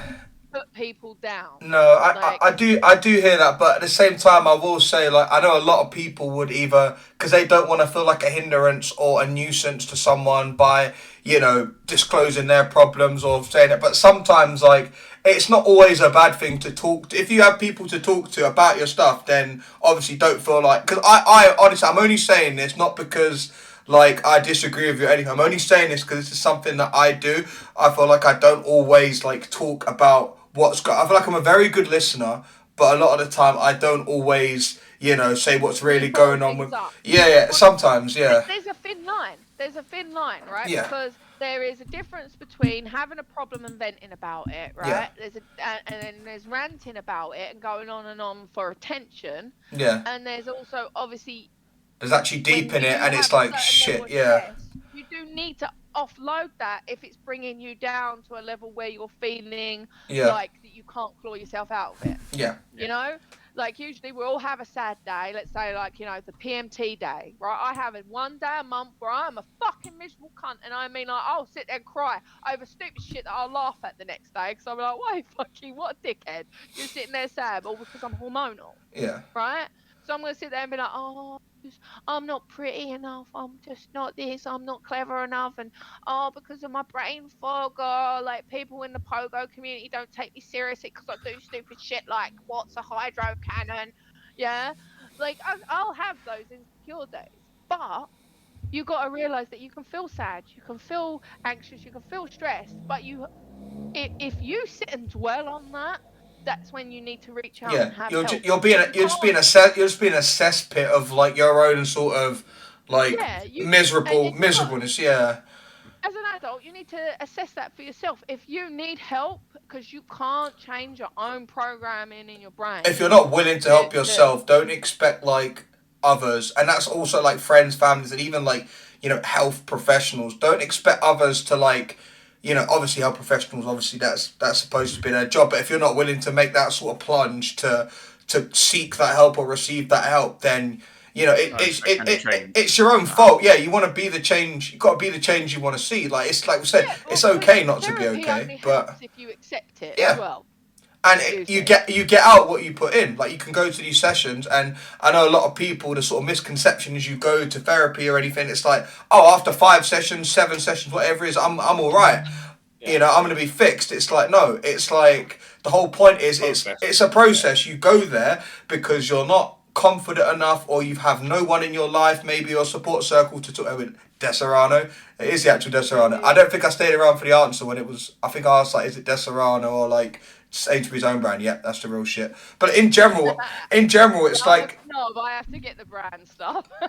I do now, but when I was a student, it was almond liqueur, £6 Sainsbury's. Oh my God. It was good. Same difference. But like, in general, like, I know a lot of people don't have the confidence or the support circle around them to have the conversation, so they'll go to a therapist and, you know, they expect them to have all the answers and unlock all the doors so you can just walk straight through. It ain't like that. It's to get the ball rolling, and you take what you've learned in therapy, you know, and then you translate that into your own life. It's the same with like having like a personal trainer. So you have a personal trainer, they show you the know-how, they, you know, what's the word I'm looking for? They impart their own expertise and knowledge onto your life. They start the programming. Yeah, they start the reprogramming, and you've got to carry it on. It's the same with dog training, right? Yeah. You can have someone come train your dog as much as you like, but if, like, they could teach your dog to do absolutely all these amazing stuff, but if you ain't willing to take on that training after, that dog is going to do that. Yeah, exactly. And so everything, like, you have to, is about establishing a routine, especially when it comes to your own mental health, right? Yeah. Okay, why do I feel this way? Am I feeling this way because I'm really bothered about it, or am I feeling this way because I'm emotional or vulnerable because of another reason? Am I taking offense to things, right? Usually if you take offense to things, you got to go deep. Why am I finding, like, why is that offensive to me? Yeah. Why is what that person who I don't even know, why does that bother me? Yeah. And you have to assess why that bothers you, and you have to work on it. Some people would rather just distract. Yeah. And that's the problem with mental health at the moment. Our whole world is built to short fixes. It's short fixes and temporary patch jobs rather than like long-term actual, you know, solutions. And the more you do to disguise it, say like I don't personally, I know that there is people that need it, but I don't have I know exactly what you're going to say. Track record with like antidepressants, things like that, right? When I was 16, I had obviously narcolepsy that was undiagnosed. I kept falling asleep through class. My parents had got divorced. I was living in a house with a stepdad who didn't let us do anything. Like, literally, like, if he came in from work, he'd do that. He took all the money himself to do all his hobbies, and I couldn't even go on class trips, things like that. Right, I was in a bit of a shit place, and I went to my doctor and cried, like, I can't stay awake during school. I've got my GCSEs. I can't stay awake through any of my lessons. Like, I'm really struggling. My parents are broken up. We moved from Kent and moved into London on an estate. Do you know what it's like to live in like a country bumpkin town and be moved into a fucking London estate? That's like, it's a whole different world. That's a transition, right? And I'm like, and I'm taking all this stress. I'm a teenage girl that's probably on her period, crying in the doctors, and he went.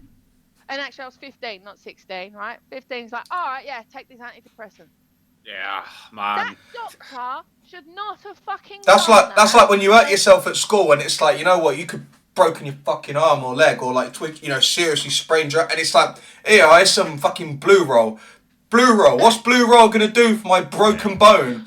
Like my snapped collarbone. What is blue roll gonna do for that? Like, but no, like you're completely right. It's something that we've actually spoken about a lot, especially with the big like mental health crisis going on in the world. Is basically there's two ways about it. Is one, the actual system doesn't care about you, so they just give you these tablets that turn you into a fucking zombie, which is fucking bullshit. And make you compliant. Yeah. And secondly, it kind of shows who your true friends are, because a lot of them will just kind of like enable that kind of behavior to you. Like, it's not. Yeah, and you know, like I said, we spoke about this before. It's wrong. It's completely wrong.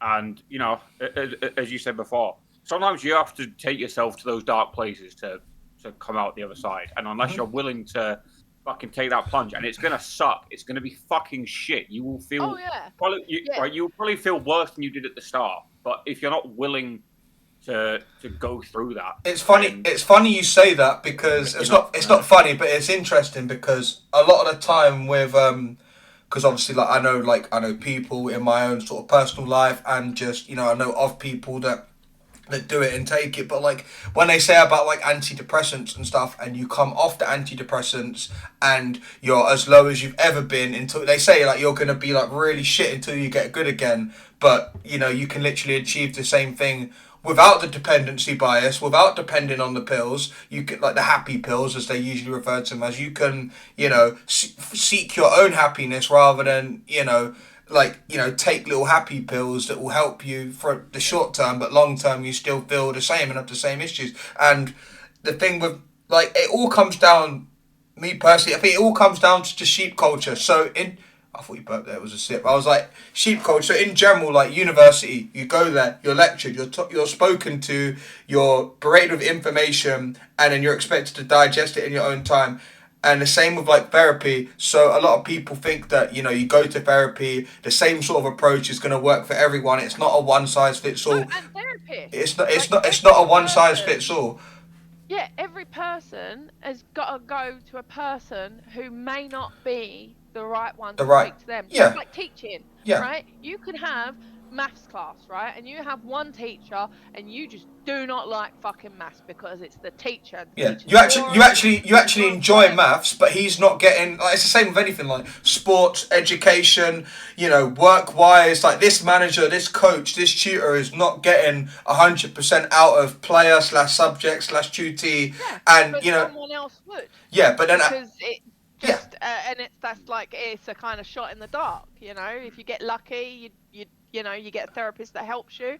If you don't, then well, that's the worst part. Like in the analogy you used of it, like your teacher, it's like you can't just say, listen, Mr. Grilliopoulos, that's my maths teacher, like, it isn't the one for me. That was actually my maths teacher's name, Mr. Grilliopoulos. It's like, he's not the one for me, like he's not getting the best out of me. You can't just say like, I want him gone. You can't say I want a new maths teacher. Because he isn't doing anything wrong. He's just not catering it for how would benefit you. But a teacher in our setup, I'm going to presume you went to public school. Yeah. One teacher who gets an hour with you, say, and he gets 30 to 40 people in his class, and he's got to get all of those, got to give that many. Do you know how fucking hard that must be? If you spread that, so that's like, that's two. So if you're giving everyone each, it doesn't work like that. Obviously, like 1-to-1 time.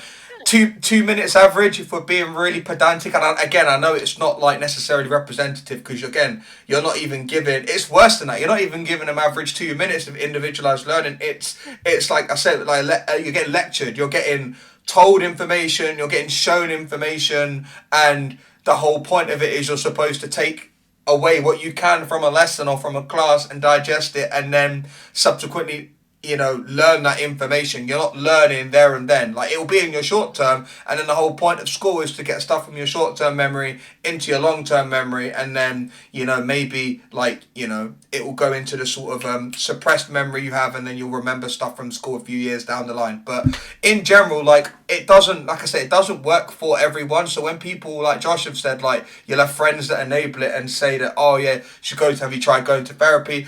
You listen, you know these people mean well. You know that they're trying to, like, they're not trying to say it for the, you know, the sake of saying it. They mean well, as an but adult, you should be able to tell. You should be able to make your own decisions as well.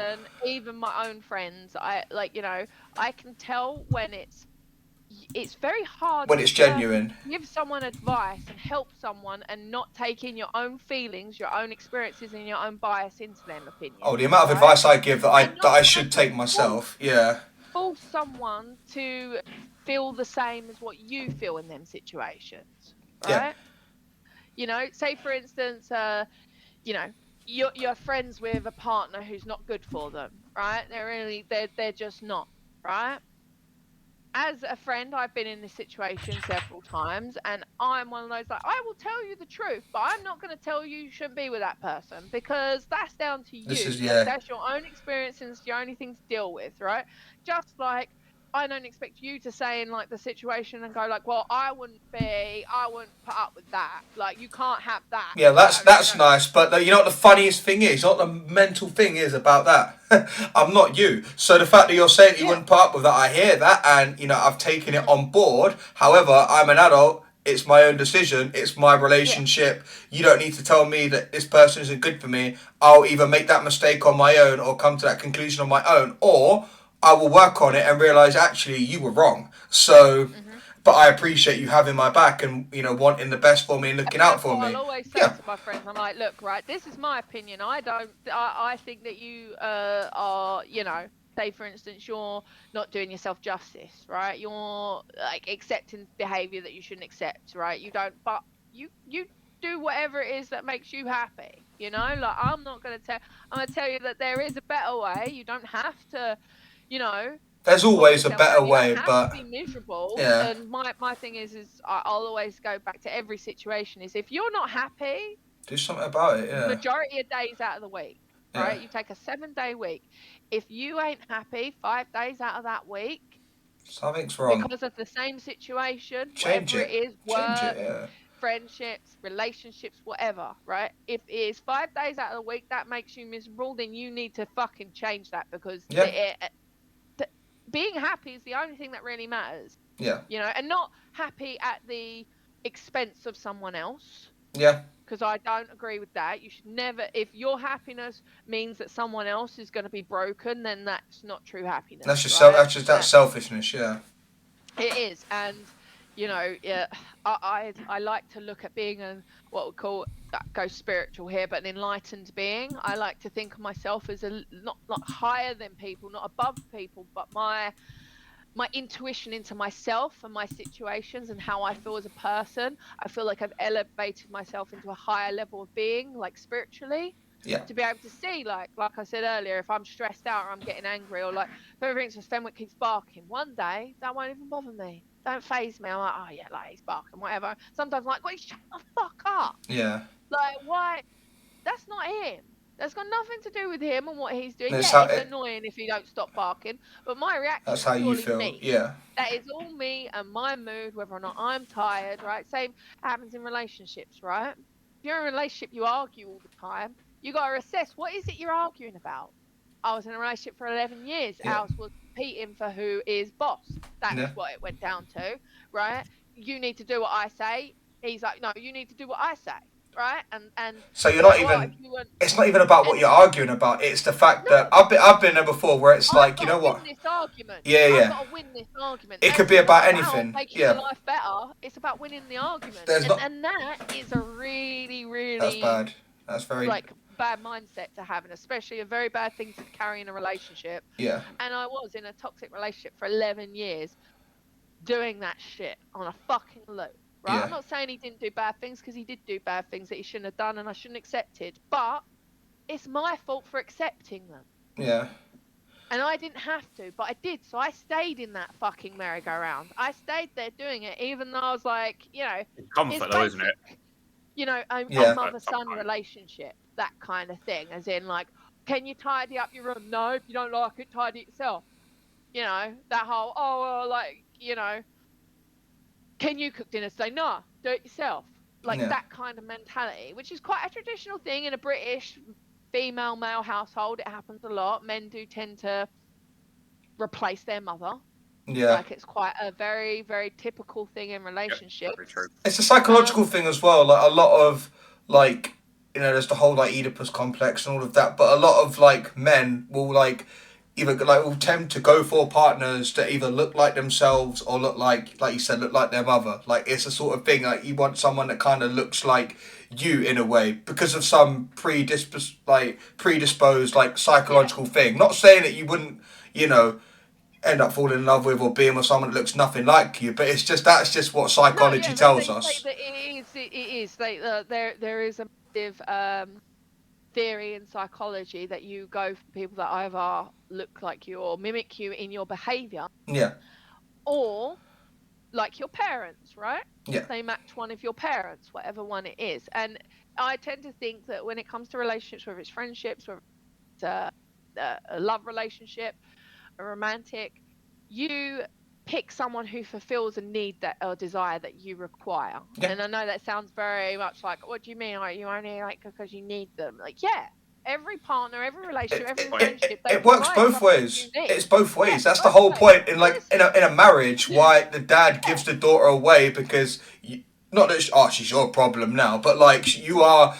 You are like the man in her life now in terms of like, not that I won't, you know, be there and I won't be present. Obviously, I'm not like, you know, shipping her off to you, but like you are the man in her life. That's the whole reason in a marriage you give your daughter away, and that's why, you know, it's not something that should be done so lightly. That's why marriages should be, because 9 times out of 10 people just get married just for the sake of it. Yeah, marriage for me is I take the original. The reason for marriage, right? And that's the unity of 2 people. If I get married, I want to do a pagan wedding for that. The whole, like even in the talking, the vows. Yeah. Like it's like things like in pagan weddings, they'll say, yeah, like, oh, will you, like, you know, make the other person sad or upset? Yeah, sometimes I will. Will you mean to make that person upset and sad? Not all the time, but right? yeah. That's in the vows. Yeah. Like it says it. Like my intentions are good towards you. That's the point. Yeah. It's not that, oh, you know, we're going to have a perfect relationship and nothing's ever going to go wrong and I'm never going to make you cry. You're never going to make me it's bullshit, cry. Yeah. You're never going to do anything that pisses me off. Oh my God, it's amazing. If you think life's like that, then you really need to reassess. Wake the fuck up. You've not really lived life if you think life is like that. Yeah. Like, I don't know about you guys, but I annoy myself. How am I ever going to think someone's going to live with me and not get annoyed? Oh, one sec. I don't know if that was my headset or... period of time they're going to annoy you. Yeah. They could be fucking Mother Teresa. It's still going to piss you off. You're going to be like, why are you so righteous? Yeah. Do you know what I mean? Like, you do. Yeah. Yeah. I mean, fair. A lot of that comes from like stuff like the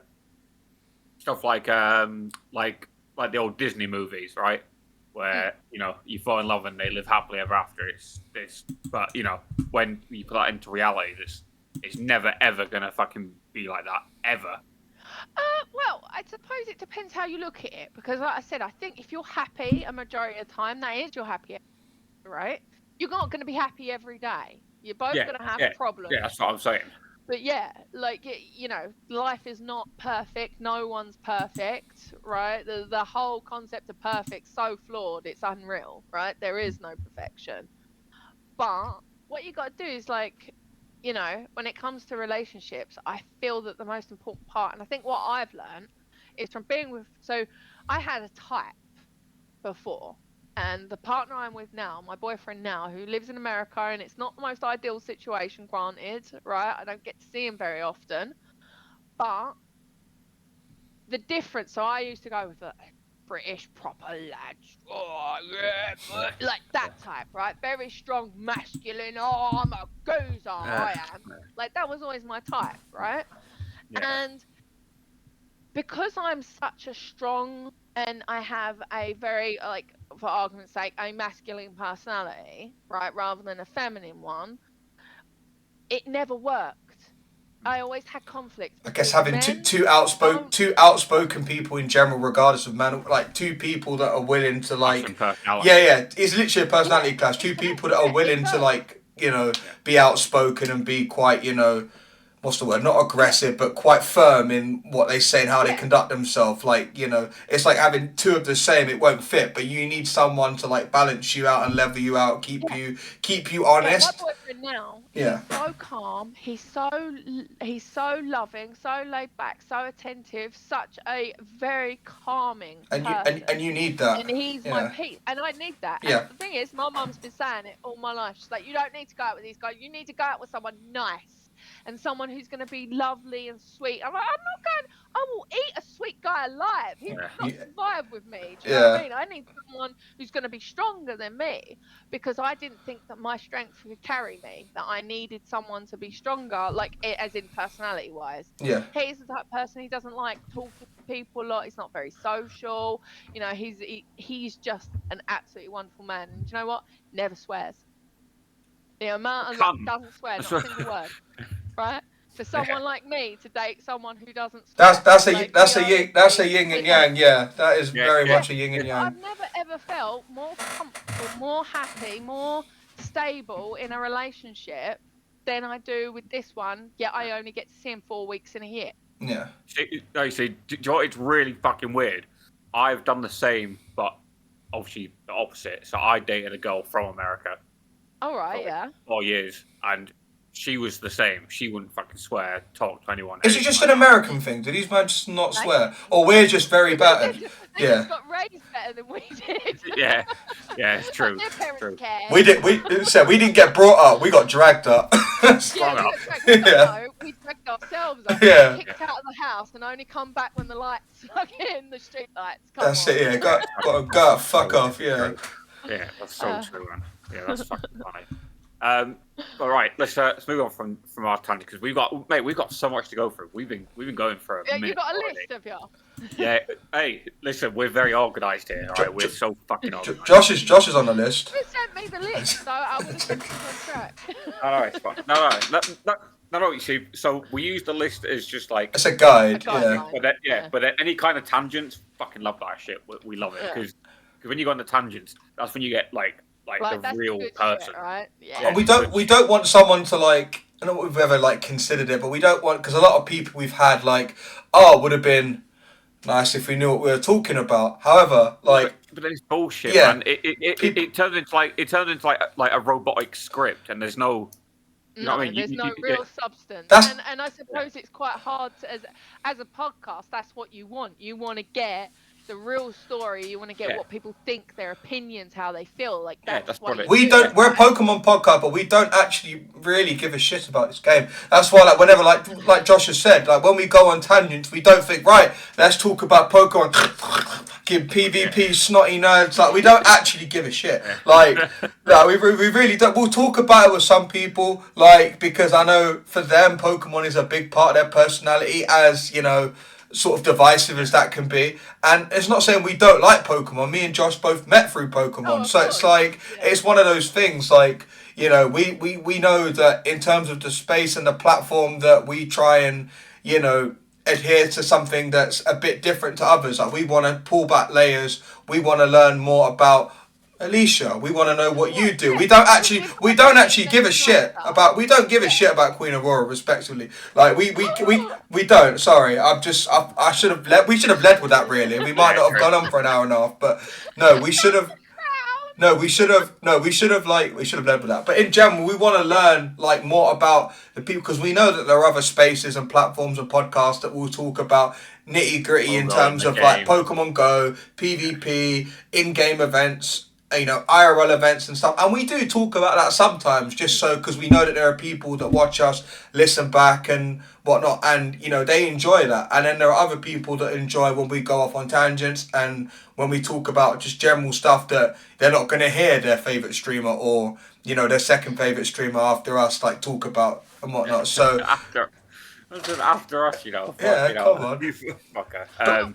On that note, I'm going to give you 2 minutes to reassess where you want to go with the chat, because I really need to pee. God, reassess. Oh, shit, I shouldn't have said we don't give a shit about Queenie. We should. That's it, I'm off. See you later. I have to call her Queenie for 2 minutes now. Angry Jigglypuff, that's what you get now, the angry Jigglypuff eyes. Right, no, but I'm sitting here doing the wee dance for like... Go. If you need the toilet, just go. Josh just gets up and goes, man. Just go, man. Mate, I just fuck off. I'm gone. I get good money out of that. Fair. It's content, is what you're saying. Yeah. Yeah, exactly. Right, I'll BRB, guys. BRB. I literally said when she was live earlier, I was like, don't shit yourself. Like, now... Look at her foot now. Yeah, you see that? Yeah, that's like... You fucking bombed it out. That's almost as quick as Kaito went the other way. Yeah, like, that's true. That's true. But yeah, guys, anyone watching live, twitch.tv, last time I was young, 997.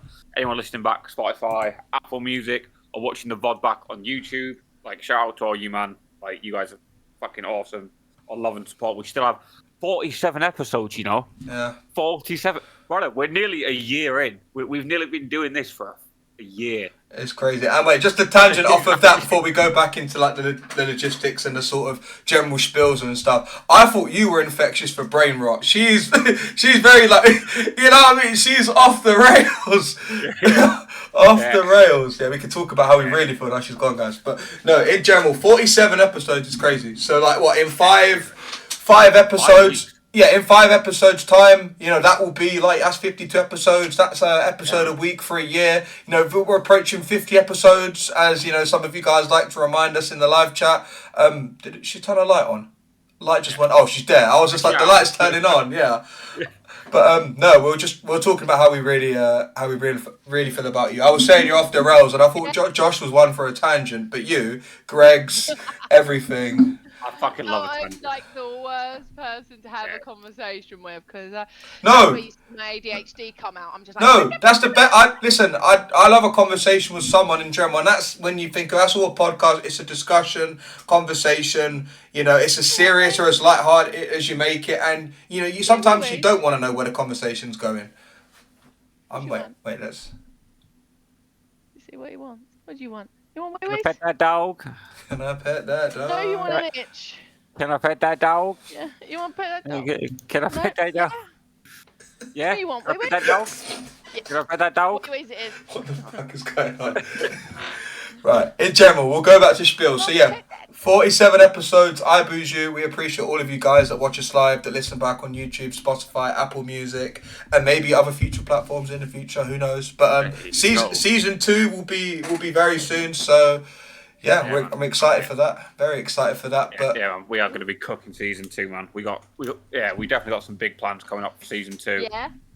Yeah, man, we are. Anything you want to divulge, or is it going to all be like a surprise? Nah, because we still need to talk about it. Whenever yeah, come on. What's going on? We ain't decided what it is yet, but no. Nah, just fucking wing it, innit? Just wing it. Like it's the same with streaming. I've got a list as long as my arm of things that I want to do on stream. Yeah. And like you get there, didn't you? There's no point putting pressure on things. Things will happen. Rome weren't built in a day. You ain't got to do it all at once. Yeah, I mean, it's quite funny. So how we actually came up with this podcast was basically me and Thomas met at a Pokemon Go event. We met we met like online, like we're like an online sort of couple, and then we met in real life for the first time. Why did you say couple? Couple of besties. Of all the words you could have used, couple was what you the definition of couple is 2 people. Is that not like? Is that not grammatically correct? What, a duo? Yes, a duo. Two star-crossed lovers. You know, both alike in dignity. Just don't end your life, okay? Yeah. Shit. But fuck around and find out. Yeah, so we meet at like an in-person event, drink, and we're like, fucking hell, man, like we're just having a good time drinking, blah blah, and then kind of realise, fucking hell, like we only see each other like at Pokemon Go events, like this sucks. And then we were just like, should we just like start a podcast? We have an excuse to get together on a Friday night and drink and talk. We were like, yeah, why not? Just fucking do it. I love it. It's brilliant. Yeah, and that was how it was born. which also leads us into our next segment nicely. Right? Let's talk about in-person events, because you have attended. You've attended Go Fest London and Worlds in London as well, right? And Worlds, yeah. Well, I was actually invited to Worlds, which was really nice, by Kaiser. It used to be Kaiser Niner, but now he's Kaiser Tenor. He was competing, and me and him did a duo, and he was coming over from America, and obviously they got a spare ticket, and he said to me, "Do you want to go?" And I was like, "Well, yeah, like I'd love to go. Like that's like for me, no." Like, I was like, "I've just been offered a free ticket to go to Worlds. Are you shitting me?" I was like, "What the fuck?" And I was like, for months, I was going, "Are you really sure you want to give me that ticket? Like there ain't no one else that you could take." You were trying to talk him out of it. My girlfriend, he said, can't come because of work. Yeah. And he said, like, and I ain't got family members. I'm over from America. It's not exactly like, oh, you can, like, anyone can just take this trip just to watch me play a game. So he didn't have many. He did. So you're his only option, really. So. Well, yeah. Sorry. You're deep. I'm joking. And like he knew I'm fun. I'm good to be around. We can have a drink. Like me and him. As soon as we met, we was on the fucking drink straight away, and we literally just drank all fucking day, and the next day, and the next day, and yeah. But so he was so lovely, and he offered me that, so I got to go to Worlds, and I had only been streaming for a few months at this point, if I'm not mistaken. Yeah. So I was like very new to the community. Not many people knew me, and well, let's say they all remember me now. For good things, bad things. And this was before the pink hair as well. You know, I'm a fun person. I'll talk to anyone. Like especially when I've had a drink, I will talk to anyone. And the funny, Go Fest. I ended up saying like I didn't know who Brendan Tan was, right? Like I knew Brendan. Man, but Is that his, like, Brendan Tan? Is that his cousin? Little cousin Brendan. Brendan Tan. Yeah. He was obviously he's a big name, but I never knew what he looked like. But apparently, when I was at the bar, I stood there and was waffling to him and his mate at the bar, not knowing who he was, and I was like, oh shit! You're the guy that goes. You're the guy that goes, woo! I didn't even know. Like. Well, it was a cricket's event, right? She had an invite-only event, and she actually came and invited me, which was so sweet of her. Yeah. Like, absolutely lovely. She was a wonderful woman, by the way. Squeezed that bar. Yeah, I did. Yeah. That's not for a laugh. And Kitty both got molested by me that night. Fuck.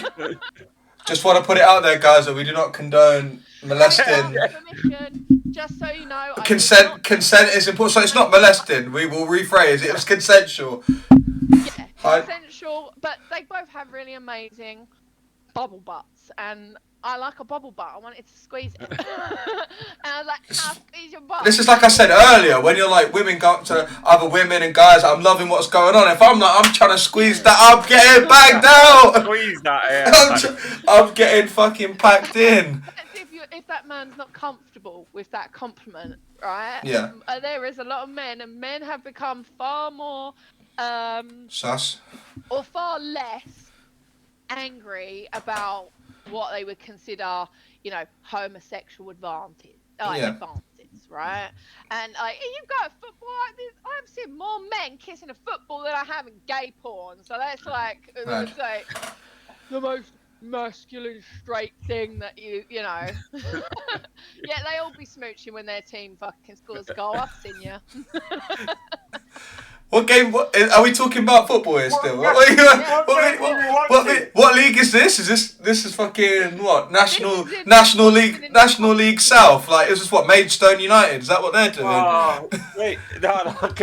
All I can think of is one of the first events you did outside of Go was we went to a charity football match. You know? Yeah. Just like imagine every goal that goes in, I was like, "Come here, brother!" Like, yeah. Go on, whip it out. Yeah, go on. What, just start sucking me off? Your team obviously didn't win after what they would have been. What, just sucking me off in the stands? Just get it out. Just stand there. Yeah. Come on, get it out, man. Well, you can tell he's had that fantasy before because that image came way too easily to him. It comes way too easily anyway, so it's all right. Oh, good lord. Stuff for love. We really are. We are at this point. No. That's funny. But yeah. So It'll last a minute at least.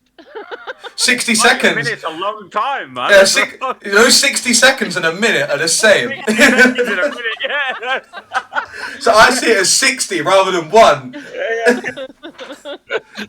You dickhead. See me, I can go for 60. That's it. I go for a whole 6 seconds. Yeah, so if you went to Worlds with Kaiser, you would have been at the big social event that I helped organise at Brewdog on the Saturday night. Yes. Yeah. Yeah, the one that's in like the posh bit of London, the Canary business. Wharf. Canary Wharf, yeah. Yeah, I'm there. I'm in that picture with Max, Pocket Monster Max, and we all signed the little thing. Yeah, I met quite a few people that night, but I was so wasted. Yep, same. I was like, I always get lost around Canary I Wharf. was so drunk the night before that as soon as I drank one fucking pint, I was on the pints then as well. And like, when you drink pints off the tap, it has a different effect on you, right? Like, I can drink beer bottles like all day and not have a problem, but I have 2 off of a tap, and I'm like. But these are like, because it was Brewdog, obviously, these are not like, you're not just going there and getting like, can I get a little Carlin 4.2? A lot of these on tap, even the ciders and the stouts are like at least. Yeah, but they're at least like 5%, which for a lot of people, depending on your threshold, and if you're a small person as well, it can go straight through you. So 2 of them, you might think I've only had 2 drinks, but you've had like 2 5% or 6%. That's a lot for some people. You know, sometimes it's quality over quantity. It does. Yeah, it adds up, and I think the fizzy as well. If you have fizzy, it kind of head a little. Yeah. Like I feel anyway, it goes to my head a bit more. But yeah, I really loved meeting the people in the Pokemon community, especially like when you get those Pokemon nerds drunk and watch them fucking. I was up there dancing with her. Like, Thomas. go, because I thought they were just going to be a bunch of Thomas. horrible stereotype. I was like, Yes, Josh? I'm not going to fit in with them because like I'm not nerdy. Like I am, but I'm like, woo, nerdy. You know? Yeah. And I was worried. I was like, no, like these people. I remember fucking being up with DOONEBUG, fucking twerking and shit, giving it all this. And Well, that's my title sorted. Twerking. That's my. Let me write it down. Twerking with DOONEBUG. That's my title sorted. For... Yeah, there was a few of us up there, and I was trying to get Max to come. I even got Max to come. But me and Rise were fucking dancing for ages. That was fucking wicked. Like, yeah, we had a really good night. Actually, I enjoy those, but then sometimes, like, they can go one of 2 ways. It's like you do all of that, and you're like, and then sometimes it's just like you've hit the bar a bit too much, and then every time you lock eyes with Vincy Wincy, you're getting like shots of whiskey, a tray of whiskey. Who gets a round of whiskey? And then it was just no one else was drinking it. Like, so it was like me and Vince were just getting trays for each other, it seemed, and handing it out to like random people like we worked there, and like we were shot girls. Like, it was fucking bad. So I may have accidentally, without realising, I'm going to myself and a thing, but accidentally, because I didn't know he was underage at the time when I bought them, and I bought a tray of shots, right? A tray of whiskey shots.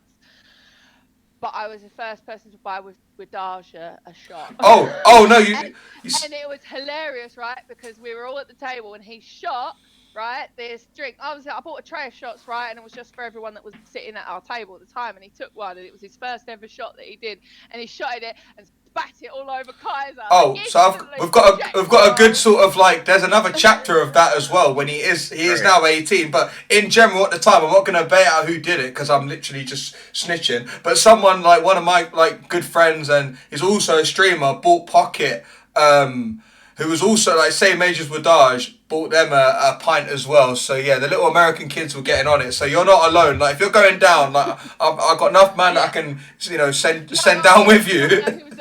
Yeah, it was only after the shot, and they're like, "Oh, did you know that?" Got to check the age. You've got to check the age. Got to check the age, man. Well, if I'd known that, I would have bought him a cider or a beer, because technically, if he was in a restaurant and he was eating. Oh, here we go. I've watched In Between Us as well. Yeah, I've watched In Between as well. It's not true. That's a myth. It's a myth because we. It's a myth. It's a myth. No, I'm sorry. It's a myth. It's a myth. It's a myth. No, it's actually a law. No, it's not a law. Listen, I promise you not. We both work in pubs. Because we get people that come in and it's like, so we see it like. It's a pub, but it's a restaurant. Yeah, no, In a restaurant. but it's still a licensed premises. If an under 18 is consuming alcohol, that's that is an infringement of your license. We get people that come in, mum, dad, like daughter. No, they do. It's illegal for them to come to the bar and you to serve them. Yeah, we know that. It's not illegal for their adult to buy them. Yeah, it is. To consume them. It literally is. I'm just like. Because I used to work in a bar, right? I used to work in a pub. Is this bar still kicking about, or have they been like, shut down for nonsense? Yeah. No. Shut down for nonsense. Yeah, you're supplying a minor with alcohol. Like you're fucking. I need a piss. I'm actually gonna piss myself. In general, in all seriousness, because we get it like at work. So some mum, dad will come in. I gotta Google this shit right now. No, but like mum, dad will come in. Daughter will come in with them. And like she'll go to the toilet conveniently, and they'll order free drinks. And it's like it's one of them for, girl that's gone to the toilet. It's like, yeah, she got ID with her. She's like, oh no, she's 16. I'm like, okay, so she's a child. Like it's just not allowed. You're not allowed to. This is the .gov website, right? The .gov website, and as you know, as an English person, the .gov website don't fucking lie, right? And it says, however, if a 16, 17 and accompanied by an adult, you can drink but not buy beer, wine, or cider with a meal. Not in a licensed premises. Website, that is a law. There you go. Thank you. It's not. That's not a law. It's in the .gov website. It says it right there. Now, you may have licenses in certain pubs that don't allow that, or you have to buy a certain license or have certain things on your license to allow. But that. Okay, so I will go on Drinkaware. So in terms of Drinkaware, Gamblerware, they're the information pages that. If someone comes in and they're not old enough to use a fruit machine, obviously it says Gamblerware, gamble responsibly, Drinkaware. Across the UK, if you're under, and this is why we have the disclaimer as well, if you're under 18, it's against the law for someone to sell you alcohol, to try or to buy or no, hold on, there's more, to buy or to try to buy alcohol. So attempting to buy is also against the law. For an adult to buy or try to buy you alcohol on your behalf. To drink alcohol in a licensed premises like a pub or restaurant, there is a limited exception for 16 to 17-year-olds. So the limited but it doesn't say what the limited exceptions are. So basically, and I'm going to presume that's something to do with the licensing company rather than certain insurances that you'd have to have. So you'd have to have extra insurances, which probably means that most pubs probably are not going to pay the extra 50 quid a year, whatever it is on insurance. Yeah. No, you're not going in there to bark. No, go lay down there. Go on. I'm not barking. In your bed. In your bed. But no, you're not going in general, it's just one of those things where it's like it's generally like, again, there might be some places like when you're a kid and like you go to your off license, the boss man knows you're not old enough but sells you that fucking cigarette anyway, a little single. You're not allowed to sell alcohol like that. I always knew that it was a thing with the meal, and and I thought it was younger, but it's 16, 17, but it does also say on the Gov website, if you're 16 or under, you may be able to go to a pub or premises primarily used to sell alcohol if you're. Yeah, I don't think that's a law. That's not a law. It's a government guideline. So obviously the same way there was like COVID guidelines, they have guidelines just so the actual businesses can choose whether they wish to, sort of adhere to the guidance or not, and majority don't. About in a restaurant, it says as long as the license holder or bar manager has approved the sale. Yeah. Which also means that you can't just as a barman sell it. You have to be the license holder in order to do it. Yeah, because if there's no license holder area when it comes to you guys working in a bar, that might be why you're told no, that's a law. You're not allowed to serve them under any circumstances. Technically, if you're not the license holder, you're not. I'm a licensee. I could. And obviously Josh is a landlord, so he could as well. So it's like he has the license holder. Then. Yeah, so like you think you guys would know this bloody fucking. This is what we're trying to explain to you. You getting kids drunk and but the actual follow. I'm reading it straight off the government website. Here we go. You believe everything you see on the internet. Here we go. That website when it comes to law, yes. Yeah, you're gonna do a long time. But in general, so the follow up to that, you said about Wadaj spitting it out. So at EYC this year, I'm not gonna say who, because it's not important who, because we were already talking about it's important that it's Wadaj. It's not important that who got him it. so someone was going round with a bottle of Jägermeister, and gave Wadaj like the bottle, and Wadaj took a swig of the bottle, and to cut a long story short, because you don't really need to know the fine details, you kind of need to know the ending. Can you hear me? Yeah, I can now. Can you hear me? So in general, like to cut a long story short, because you don't need to know the fine details, you need to know the ending. He threw up on the stairs, like out just shy outside of the venue, the same stairs where we take the group photo outside of Brewdog. Obviously, you've been to Brewdog before. I don't know if you were in that sort of group photo outside. Yeah, he's thrown up on the street there, and in the photo, for whatever reason, whoever's taking the photo, Delian or Z or whoever it was like, oh yeah, get the vomit in. So his vomit is in the photo as well. It was pretty nasty. Oh, days of being young. I remember my first beer. Yes. She said it as well. That's what I fucking say. I remember my first beer. Yes. That's because you're old. Do you guys actually remember your first beer? I know we say it ironically. Do we all remember our first beer? I remember my first drink. I remember that my mum used to give us like a spritzer at Christmas. We used to get one spritzer, and I never used to drink it. I used to sip it. You know, it was just at the table. My mum had crystal glasses, so she just wanted to be fancy. Make you feel adult. Yeah. Yeah, makes me feel adult. But my first time I ever got really drunk, I was 11, and me and my mate went out, and I got. Oh, but no, wait, guys. So for those of you like, and I know Josh put a face, but you had a carvery meal in a restaurant and with parents, yeah, so it was okay. Yeah, no. No. And completely, you know. That's the youngest thing. Like little bottles of beers. And I, you know, my parents would have like a big box of, you know, like you used to get those little Belgian. You had little stubbies. Yeah. Like used to nick a few of them because no one would ever count. Nicking the stubbies. And I think I must have had about 3 beers, and I was totally wasted. And we went round to my mate's house, in which they decided, because it would be really funny to get me so wasted on a top shelf cocktail. You know, the whole. A bit of everything in it. So you were mixing and matching. Yeah, you didn't know what was in your body. I had all sorts in this drink, right? And I was so wasted that I ended up puking all over myself all night, and it was great. Yeah, like I remember falling over a bush and everything. Obviously not great, but like it's a funny story, like the memories and things. And I'm like, oh, dude, I was 11. Do you know how little I was then? Do you know how tragic that is? What was the story when you came home? Like.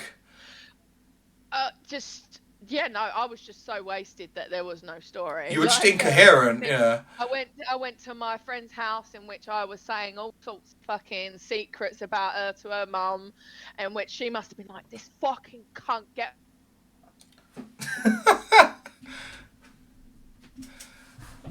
friend's mum, do you know what I mean? But I was drunk, I didn't know. I was like, and like you do when you're drunk. And then my parents come pick me up, and then they was like, yeah, this can't happen again. Yeah. Did it happen again? Yeah, you are fucking grounded. Yeah, not as many times. I think because not as many times. Okay, no. That I kind of. There wasn't many times I got myself in that state after, because I drank so young that I got used to my tolerance level quite. Like I heightened my tolerance level quite. I know they say start them young. You took that literally. that was an assignment. Around here, that's where I live. That we have a very, very big drinking culture, especially underage. Like everything's done underage here. Again, we don't condone that, guys. We don't condone that on the platform. That's why we've never had anyone under the age of 18 on the platform. And if my parents had shown me a bit more attention, they may have realised I'd gone a bit wayward. Yeah. You know? Sometimes that's all it is. Like if you're like a quote unquote rebellious child, it's because you've either been suppressed to. Because I was never the rebellious child. My brother, on the other hand, was very rebellious. Oh, I was. Yeah. I can see that. But like in general, it's like you've either been like suppressed to the point, or you know, what do they call it? Like cotton wool to the point where it's like, you know, you're worse. Yeah, you're not able to do anything. By the time I'd got to college age, I'd already been in so many fucking really bad states. I'd already, by the time I was 18, I was already regularly going to nightclubs and bars all the time. I was working, paying my own way, going to the pub. Funny thing is, I was going in this pub for 2 years, and then I went in there for my 18th. birthday. Oh no. And the barman went, "Are you taking the fucking piss?" And I was like, "Mate, it's birthday today. You've been coming in 2 years." I was like, "Whose fault's that, mine or yours?" Hey, you were Luke Littler. You were Luke Littler before Luke Littler was Luke Littler. Fucking, that's amazing. We've had it before where there's a girl that comes in and for ages her mum would lie. Like she hosted a whole fake 18th birthday party, like a whole balloons, everything, so she could drink. And it was so. It was so bad, no, but because we know it was one of them. We knew she was obviously before her 18th. We knew she wasn't old enough, but she'd come in and all she'd really do is get a Coke and when he was still alive, play pool with her granddad. But we know not to serve her any alcohol. And then the worst part was she turned 18, and then I think someone that we worked with was like, "Oh yeah, she's because we had someone that." Was working with her. She was 17. Yeah. No, but she was 17, but she wasn't obviously allowed to serve alcohol. She could only run the food. She couldn't even run app orders of drinks. But she was like, "Oh yeah, she's she goes to my school." We're like, "What? She's 18 now, no?" It's like, "Nah, man, she's 18." It's just what the fuck? The 18th birthdays are the worst because it's not about the birthday girl. It's about the friends. And it's very unlikely that it could happen that you're the youngest one. It's all the friends that you're trying to get on it as well. This ain't a free hit. You're not all getting booze as well.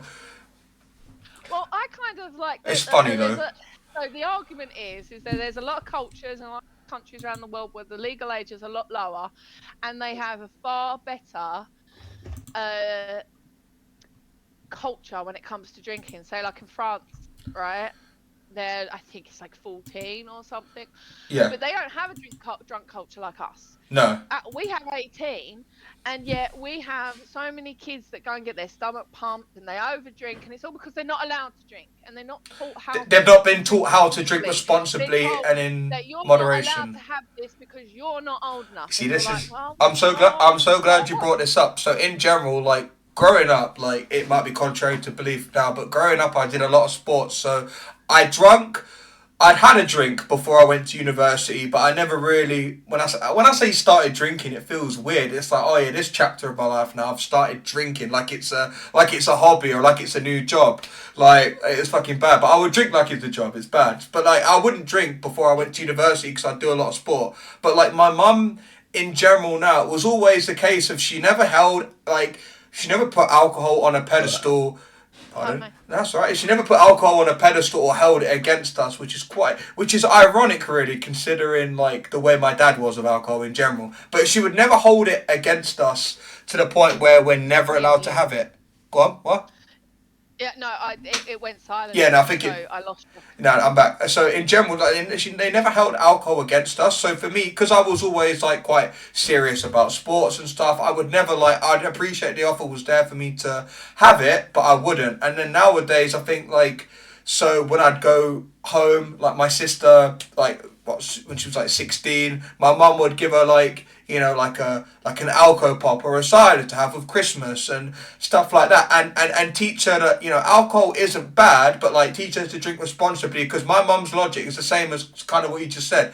She would rather my sister be drinking in the comfort of her own home, surrounded by people that love her and that she loves, and it's safe, rather than her, feeling it's such a bad thing, and then she goes rebellious, mate, I'm gonna get a crate of fucking this, and go to the park, pass out in a bush, my mum tried to, if you're gonna drink it, you're doing it on my terms, under my roof, and it's going to be under my supervision. Yeah, that's what my mum's all... Because she did the same with me, but for me, I was always no, it wasn't for me. It didn't interest you? No, but then, I think before I went to uni, we went on a family holiday, and the first proper time I, drunk, my first proper drink wasn't even beer, it was JD and honey, and it was in Turkey, and it was... Not fun to start. Yeah, I know, but the thing is, it was my cousin. My cousin was a year older than me, so he was allowed to. The thing is, we went there. We got wristbands. So my cousin had. You could just get drinks. yeah. So I could have. However, I was a little too honest. So my cousin had a wristband. He was a year older than me, so he was obviously of legal drinking age. And then there was a weird blue band that if you were like, I don't know, it was literally people that were disabled. If you had this blue band, it didn't matter how old you were. You could have been like, I think they were 14, 15-year-olds able to buy themselves alcohol if they had this blue band. I still don't understand how it worked. But then I had a red band because my mum, when she was at the desk in the hotel and was sorting out the wristbands, my mum was like, oh, pretended like she didn't know how old I was. She knew, but that was the reason she was like, how old are you now?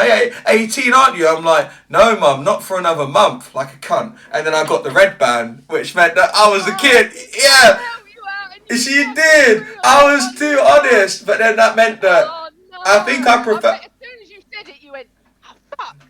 No, I didn't. I was just, the thing is, I didn't, because it wasn't like, I was just like, my mum was just like, I was trying to get you an adult band. It's like, oh shit, yeah. You were like, I was just confused. No, but I was like, Mum, why don't you remember how old I am? No, but the funniest thing was, it was like, it wasn't because my mum knew I wouldn't. She was like, it's so you could get us drinks. It wasn't so I could get myself drinks. It's so you could get us drinks while we're on the sunbed. Yeah, man. So I guess that was sort of my preempted like calling into getting into fucking, you know, hospitality and waiting tables and being a barman. Yeah, my mum tried to get me on that from early, not on actual alcohol. But no, it was. What a neat. I know, man. Proper neat, man, isn't it? I know. I was. But then, like, my cousin obviously was getting me on like JD and honey. And then he was like, it was half and half, and he was like, I don't really want to finish mine. So at the time, I was like, it just tasted like sweet Coke, didn't it? So I was like, I was putting his in mine. I'm like, oh, go on then, put his chips on my. I was fucking sending that, and I was drinking it, and then it felt good. And then at the time, I think like there were these two girls, and then we were getting on with them and stuff like that. And then nothing really happened in that sense, because again, like, I didn't drink, I was such a geek. So like nothing happened. The only thing that happened the next day is it was my turn to do the sunbeds or whatever, or claim the sunbeds. Like, I don't know about you guys, but back in the day, I don't know if it's like that now because I haven't been on a family holiday for a while, but you're literally warring for sunbeds. Right, you're there, like, right, you need to be up early, like, fucking 5 a.m., 6 a.m., get these sunbeds. I'm up early, I'm on it, but then I walk downstairs, I fall down the stairs, I throw up in the pool, like, it's so bad. Oh, no! It's so in bad. The pool?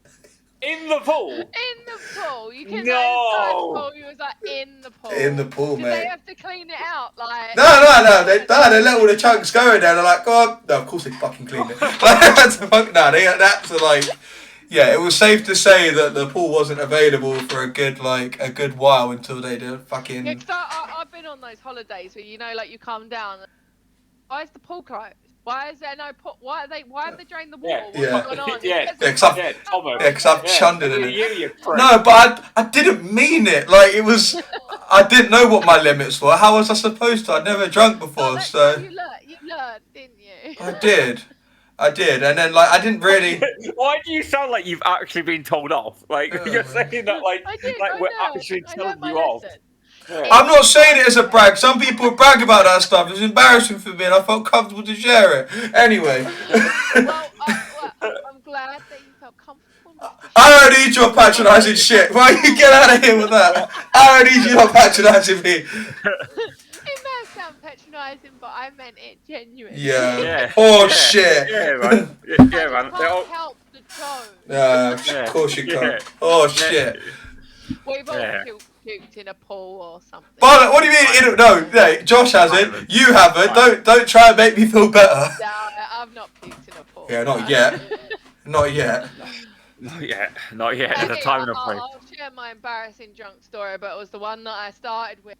Right, I'll finish the story. We need Go Fest in an exotic. Just to cut off quick before you start, we need Go Fest in an exotic place with an ocean or a pool. So yeah. So we can all throw up in a pool. Yeah, a puke pool. Oh god. Or it could be in London, and I'll just puke in a fountain just to make you feel better. Yeah, go for it. Fountain work. Yeah, we'll go to Blackfriars and do it over the bridge. Like. Yeah. Like gold. Right, go on. Story time. This is where you piss yourself. Alright, yeah. So, right, it was about. I'm gonna say it was a year ago. It might have been 2 years. but it was it's in the last recent. couple of years, since I've been streaming. Recent. Since I've been streaming, yeah. Now I decided that I was going to go out for the first time for ages. I went out to my mate's birthday. So I'm now getting a bit. I'm the listening. person that I am. What's the deal on shops? And I'm like, that's bad. Them out, right? Give me 10. Like I'm straight away. That's the first thing I'm gonna do when I go out. Like, what's the deal on shops? Give me how many Jaegers make that deal, right? I want 2 lots. Thank you. Right? And let's go. And so drinking all night, but I decided that I was gonna being a bit chubby. I put on a bit of weight. I was like, right, okay, I'm gonna wear my jumpsuit, black jumpsuit. It's really great, makes you look really slim, long legs, like really disguised. Belly, and it's like a nice jumpsuit, it's got this thing, and it's great. But it makes going to the toilet really, really difficult. You have to take the whole thing off, innit? You can't, you gotta unzip from the back, right? Well, this place I went with at my mate's birthday party ended up me having to get a train back, which is about a 20-minute long train journey, then a 15-minute walk home. I'd broken my shoe. Oh no! Right, by this point, which I have a tendency to break shoes. Wait, I don't know if I missed a key detail. Like, what shoes were you wearing? Like, were they heeled or? My Avril Lavigne shoes, right? My Avril Lavigne shoes. They were great. They were beautiful. They broke. Right. I've got a habit of breaking shoes when I dance. It's just my thing. I've done this many times on nights out and dates. Do you not bring the flip flops out or the sliders? I do now, but at the time, it had to become a thing for me to realise that I need to take out alternative. Well, you usually break a few eggs, but yeah, you break a few shoes. Yeah, exactly. I broke a few shoes, and now I have to take some with me just in case. Yeah. So I'm hobbling back, and I really need a wee, right? And I'm like, oh, I need a wee, right? Let's get home. You know, when you really need to pee, and you're all right up until the point that you get the key in the front door, then all of a sudden that pee becomes so fucking urgent. You're like, oh my god. I had that the other day. I thought I was going to shit myself. Yeah. And I'm like getting the key in the door, right? And my hallway, my front door faces my bathroom, right? So it is literally like a 10-foot between the front door and the bathroom, right? Yeah. And in this point, I have dropped all my shit right on the floor. Instantly, and I'm trying to get this fucking zip, right? As I'm coming through the door, front door wide open, because I need to pee that fucking badly that I ain't even shutting the door, right? I'm like coming through, right? This is me. I'm like, we're getting live reenactment. Come on. And then I was like, I get to the bathroom, right? But I can't get this zip down. And I'm just going, I'm not gonna, and I can't wait anymore. Into the bath, because I was going to wet myself in this jumpsuit, and I looked and I saw the bath there. I was like, rather than the floor, let's go in the bath. And I just slid back into the bath like this, and just laid there and pissed myself. do you still own this jumpsuit, or did that had to get chucked out? Surely. Oh, the pissy jumpsuit! No. Pissy jumpsuit. To be fair, I know how much some of these can cost. So was it a fairly expensive or? Expensive, yeah. It was a pretty expensive jumpsuit, right? Look, it washes. It comes out in the wash. Cold wash for any bodily fluids gets rid of. But that will always be dubbed the pissy jump. You always deep down the pissy jumpsuit. You will go out in that jumpsuit, and guys, girls might comment on it saying, "You look nice." I pissed myself in this. Yeah. Yeah, I pissed myself in this. No, do you know what the thing is, right? It's not even that it's bad what happened.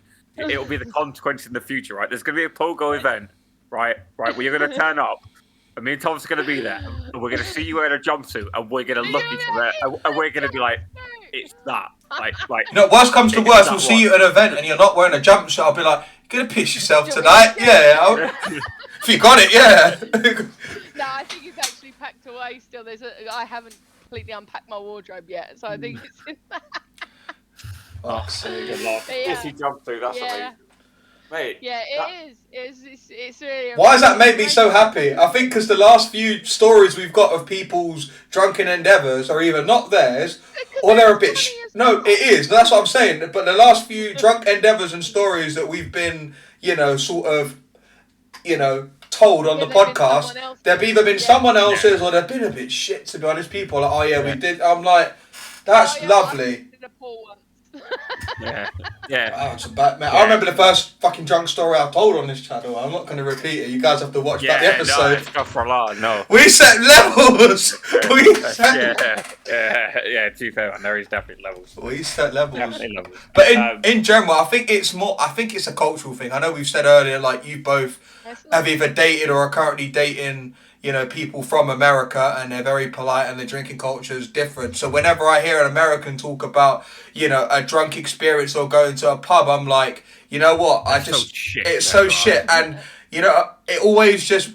It brings it back to, and I'm surprised we didn't mention it on last week's episode with Cade. If you guys haven't seen it, that is now up on YouTube and Spotify, by the way. I'm surprised we didn't mention it last week when he was talking about like the NEB house parties and everything, because all I can think of is, in terms of Pokemon Go North American socials, is that fucking karaoke video, and it's rent free in my head. I don't know if you've seen it, Alicia. So there's basically I don't even want to show it because I can't be asked to go to the lengths to get it up because it's going to make me angry. But in general, so the way we pitch on... Is that not the video that you mentioned on the one with Jay?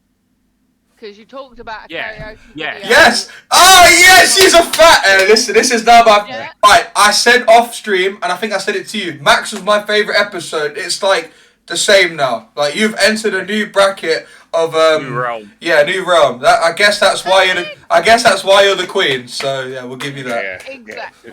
We'll give you that. But yeah, that episode, like when we were talking about it with Jay, it was just like. But the thing is, like you know what's funny? You know, I'm gonna bring it up, and I weren't gonna bring it up. It's just occurred to me. So we spoke about it with Jay, and I remember what Jay was saying at the time. Yeah, in recent North American events, I've literally seen him doing the same thing. Shit, man. Yeah, fuck you, Jay. This is the Mbappe moment where he goes into the. I've seen it. Him and Zoe too. I've seen it. Don't you worry, Mr. Underdog, wherever you may be in the world. Like I've seen it. In general, but like I hate it because in Madrid, like Pokemon songs came on. I sat down. Like it weren't for me, and then like you put on like I can't. No, come on, right? I would be up there fucking dancing around, acting like a dickhead. No, so that's my opportunity to get drinks. So I'm glad it came on because I will get drinks. Oh, no, I know. If that ever happens and we're at the same event, I am coming to find you and I am going to sing. Well, you don't need to come to. I'll be at the bar because. Listen, see me, I'm a businessman. When everyone else gets up for the Pokemon song, it's a free bar, innit? Empty bar, I'm there, like, come on. You have to think about this. Priorities. But in general, like, yeah, just not for me, the whole, like, karaoke. I'm little and I'm a female and I have cleavage out at a bar, so I have any issue getting served. Alright, fuck you, you don't need to rub it in. Alright, weird play, yeah, go on. Yeah, okay, maybe well... like a push-up bra, maybe. Yeah. Like, you might get a bit... You know, they might serve you. Don't push it. I'll put you up here on a level, and now you fucking. What's going on here? Whoa! Fucking get to your head, man. You pussy over. Hold that. Now you need humbling. We have a lot of problems being women. A lot of things we have to do, but one thing we do is that cars stop so we can cross the fucking. You walk through a builder site and no one whistles. Like no one gives a shit. Yeah, no, I'm not doing the whistling. Yeah. Fucks. Nah, man. Nah, Thomas, man. Yeah. You know what? I'm upset. I'm angry. No, hold on. Let me have this. Right, I even cracked open. It's my birthday next week, and I got a crate to have on stream. I was having such a good time that I cracked it open. Now I don't even want to drink this anymore. I'm fucking sad. Stress drinking, guys, girls at home. Don't stress drink. It's not good for you. It is. It's good. It's just frowned upon modern day. Yeah. Thomas, man, this can't run, right? The next event we're at, right? If we see her at the bar, right? I'm going to the bar. I'm taking my shirt off, right? To get fucking served first. Right? We're starting a fucking. I was gonna say like when I'm at the bar, even where I work and stuff, a lot of them like if I'm waiting for a drink, I know I'm not the person that's next to be served, so I'll be like, oh, it's her next, it's him next. If you're next and they make eyes at me, I'm fucking jumping in. Are you mad? Are you mad? Yeah, fucking pink hair, tits. I don't give a shit. Yeah. Just me and Thomas just standing there pushing our asses out to the barman. You you have to pick the right person who's going to see you first. Yeah. Right? Because there are several types of people in the bar, and by the time you get to my age, you start realising the kinds of people that are going to pay attention to you and the ones that are not, right? It's just the way it is. So what kind of people? What kind of people pay attention to you then? Quite a lot of people. I'm quite a lucky person like that. In what sense? But that's just like I'm quite. Do you make your own luck? I say ostentatious with it. Like I'm quite outward person, so the people tend to notice me a lot, and obviously, I'm gonna have great pleasure ordering like a fucking huge round while you wait dying of thirst. I'm gonna take great pleasure in this. Some people stand there like this with their money, or they don't get their money out. Well, we know the basic rule right. is hold your card. No, absolutely fucking not. No, fucking no, right? Rule of thumb, right? If you do that in my pub, you're at the back of the fucking queue. You are at the back of the queue, right? Why? Because there's loads of people standing in the fucking I broke the wheel. You don't get seen otherwise. You made me break up. You made me break a wheel. It was broke already. I just wanted it for effect. This chair's an knackered anyway. That's how I picked it up. No, bro, that's bullshit, right? They're gonna beat me up. Yeah, no, that's bullshit, right? So for me personally, my bar, right? If the bar is packed, the general rule of thumb is it's always the people who are the most patient who I will serve first. Yeah. For me personally, right? If you stand there with your fucking card, because if they've got patience, they've already waited. No, to the point where they have patience. Brother, I'm not fishing, right? I ain't like, right? I'm like, oh yeah, there's the bait. I'm taking it. No, bro. Wait your damn turn. We are nibbling. We are nibbling, though. I can't lie. We are. Right, hear me out. Right. I want to buy something. Hi, I'm over here. Okay, so it's me and 20 other birds standing there all drinking, and you can't see me because I'm only little. Right. In general. So like if. So to fucking sit and like ring a bell or something. Yeah. Oh no.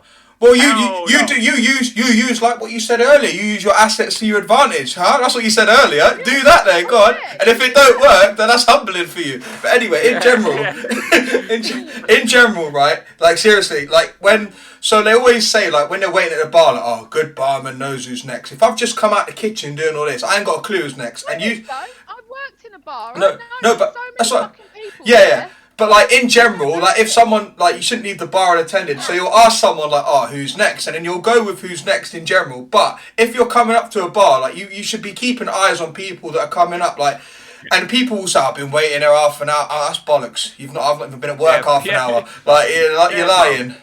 But in general, like I was literally going to talk about like stereotypes of people waiting at the bar, and the one I was going to talk about is I fucking hate it's the card tappers. And then you said I'm there on my card. I'm like, if you start fucking tapping that card, I'm going to snap your card in half. Yeah, like that. Like. No, I don't wave it. I just hold it because whatever it is, I'm probably having a conversation. Do you not have Apple Pay? Or, do you not have contactless on your phone? I know you're like I older, but like, do you have like? At work, I got Man said, whoa! Please do not let him get away with that. All right, that's low for you. That's fucking low. I'm angry. I said I'm angry. That's not me. That's violating. Anger is an ugly. Shit. Come on, Thomas. Look at me. It's funnier hearing MrAvalanche say it. He literally said, I want you to look me in the eye. I'll look you in the eye and Josh will say it. No, let Josh say it first. No, you. Yeah, go on, Thomas. Say it. Say it with chest, bruv. Go on, man. Back yourself. Go on, Thomas. Come on, but I ain't got the push-up, bruv, to compete. You know, so I can't compete with that. Yeah, come on. Thomas, tell her. I can't even remember. I can't even remember now. But, yes, you can. Bullshit. What's that? He literally said, do you not have Apple Pay on your phone? And then you said, why? Why not, Thomas? I was like, I know that you're older. Yeah. Because you're older, have Apple Pay. Yeah.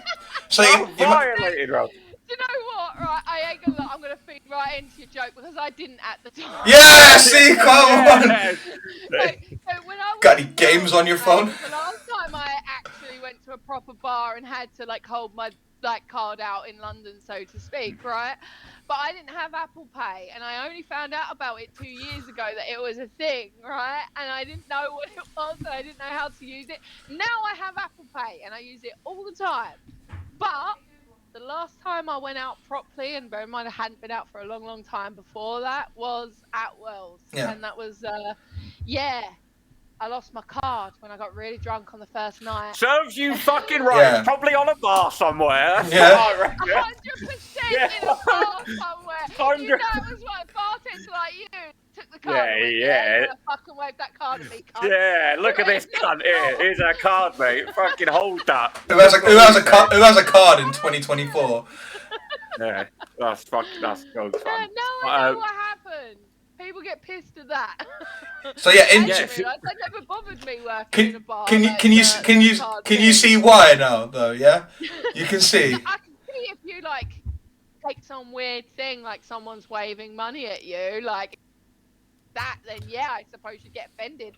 I wouldn't, because I don't do it. Like, here's my money, peasant. Come take me. Mine is. You got fucking 50 women standing next to me. I'm the littlest one out of all of them. How many but women? You can't 50. see me that I want to buy something because there's. Hey, you fucking blind! You can't see me. Why are you coming fast? Yeah, it's almost like a hand there.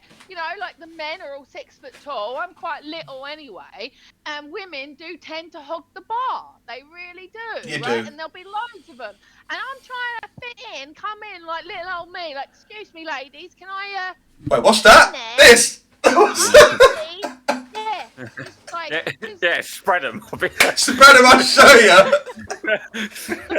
Spread them, I'll be there in an hour. I tried that tactic, it worked better. Yeah. What, spread them? Yeah. Spread them, I'll be there in an hour. That's fucking funny. But okay, so talking about ordering drinks at a bar, one of the things we do have on here, we're talking about your go-to drink on a night out. Right, okay. Well, I have a couple, and it depends what mood I'm in, right? Okay. 'Cause, like, my main drink, I suppose, what I drink the most is I'll have a double vodka, lemonade and lime. But I only want to splash of lemonade. Like, don't fucking drown. Don't drown it. And usually what I'll do is I'll buy the double and buy the lemonade on the side just because they always put. You can control it, yeah. And at least then, if you. That's what I want. I don't want. Oh, I gave away bottles of Coke in Madrid because I'm just like, I said to someone like, oh yeah, just get me a double like JD, and eventually they'd run out of JD, so I'll get me a double Jameson's, and they were getting me the Coke as well. I'm like, I don't want the Coke. I was literally pouring the whiskey in the glass. I'm like, I don't want the Coke. I don't know who I gave it to. I think I left it on the side, and it was room. The thing is, where we were clearing them out of bottles, it was room temperature Coke. So I'm like, I definitely don't want that. Like, I know. Yeah, no. That's not touched the fridge in its life. It's gotta be But fucking... which vodka do you tend to go for? Or do you just go for like? Do you ask for house vodka, or are you looking for a particular brand? Or I really do like my distilled, like my triple distilled vodka. Like, so I do like my posh vodka. So like what, JJ Whitley or? Right, so if someone else buys me a drink, I will order a single and it'll be a house vodka because it's someone else buying me a drink. If I buy my own drink, I buy top shelf and it's a double. Oh, bollocks, if someone's buying me a drink, I'm getting them a double, because it's not like I'm not going to get them a double afterwards. I'm like... I know that I buy an expensive drink, right? And I know that most people don't buy an expensive drink. So I don't... No, to be fair, the rules are around, I get you, yeah. Fair enough. What do you want? Nothing. Yeah, exactly. The thing is, yeah, I will get, like... The thing is, if someone offers to buy me a drink, and it's like, I think, you know what, like... I want to get what I'd normally get. Like, if someone puts a drink in for me at work, I'll probably just say, I'll just get a dark fruits, because 9 times out of 10, I'm just gonna neck it after work. I don't want to sit there and like necessarily enjoy it. I'll just neck it like it's a job and go home. Yeah. But then, like, I guess it depends on who you're out with and what sort of dynamic you have. Like obviously I know that there's if say for instance it's my fella, yeah, you know, he doesn't drink anyway, so he's not buying alcohol. And that's what is he saying is a cheap round? Oh, he's such a cheap round. It's Coke every time, just Coke. That's it. You say that though. Coke's like a large Coke at ours is $3.40. Sugar tax is crazy. You know, look, I quite like a cocktail as well. Like if I see a nice cocktail, right now I'm right on something called a Disaronno Blush, And it's something that they have in I found in it was a Miller and Carter's restaurant. Don't know if you guys have had them anywhere near you. Yeah. What, Miller and Carter? I've been to Miller and Carter. Yeah, it's mid. Yeah, I love Miller and Carter, but yeah, they do signature cocktails in there. One of them's a Di Serrano blush, and it's basically Di Serrano with like some sort of syrup, lemon, and raspberry, right? Like a raspberry Kool-Aid thing. Yeah. And it's fucking beautiful, right? My favorites, like my favorite go-to cocktail is probably like porn star martini. I like espresso martinis. I love a good porn star. Yeah. Yeah. Like I like a fancy drink every now and again. The only problem is if it isn't one of the posher places and it's like a little bit cheaper, they get like all the artificial stuff, and it gives me the shits. So if I have like the artificial flavouring stuff, you know, or concentrated orange juice, things like that. If I have that, it will give me the shits every time. So I try to tend to avoid that and like to go to a bit like nicer places, I suppose. But yeah, Di Serrano and Cokes are very much go-to. But if I'm out in the summer, like during the day, I like a beer or a cider. You know. What kind of beer or cider? It always has to feel, guys. Well, cider, I like the flavoured one, so I like Recorder-Lig. Recorder-Lig's nice. Yeah, Recorder-Lig's a really nice one. I recently tried, what brand was it? Dickens. I can't remember, but I'm pretty sure it was like a rhubarb and custard one, and there was a toffee apple. Yeah, pick up the rhubarb and custard. Brothers. Yeah. Brothers. Yeah. Brothers, yes. That's what it was. Oh, we used to do that. Ours. That's so bad that we know that. Yeah, we used to sell that ours, and then now we've got bloody Old Moot, which isn't much better, but it's just bare sweet in it. Yeah. Yeah, I like my sweet drinks. Just like I used to be a big wine drinker, but I only really like sweet, medium or dessert wines. Yeah. And obviously, if you ask for a wine in most bars, they'll give you a dirty ass fucking like dry white wine. I can't do things. I'll drink white wine, but I wouldn't go out of my way to drink white wine. If I had to pick, I'd rather drink red wine than white wine personally. Like rosé, I just find rosé is just too sweet. Like, you know, at least white wine's dry. Yeah, again, it's another thing that fucking threw me. It does. It's just having the pink in it because it's dye. Yeah. It literally makes me it gives me the shits. It does. It's awful. I don't know how girls I went to uni with used to like polish off like a bottle of. They polish off like a bottle of it with a straw. Like they were fucking animals, man. Oh yeah, I could eat at the age of like 18, 19. Most nights I'd be drinking a bottle or two. Yeah. Like. The thing is, most girls, it's like it will go straight through them because like especially if they're like a tiny particular, like it will just literally even a glass would go straight through them. So imagine most bottles, 750. That's like what 3 large glasses of wine, and they're already like arse over tip before they even got in the door. And wine makes you emotional. I find if I drink wine, if I get drunk on wine, there's like a happy wine, like afternoon drinking, like. And then after that, it's like, oh, I see that. I see that in general.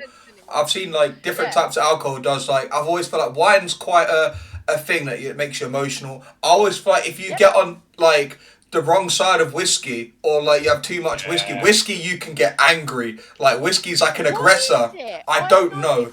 I don't really know many women that drink whiskey, right? But of all the men I've ever known in my life that drink whiskey, they always get aggressive on whiskey. It's an aggressor, I don't know what it is that make it.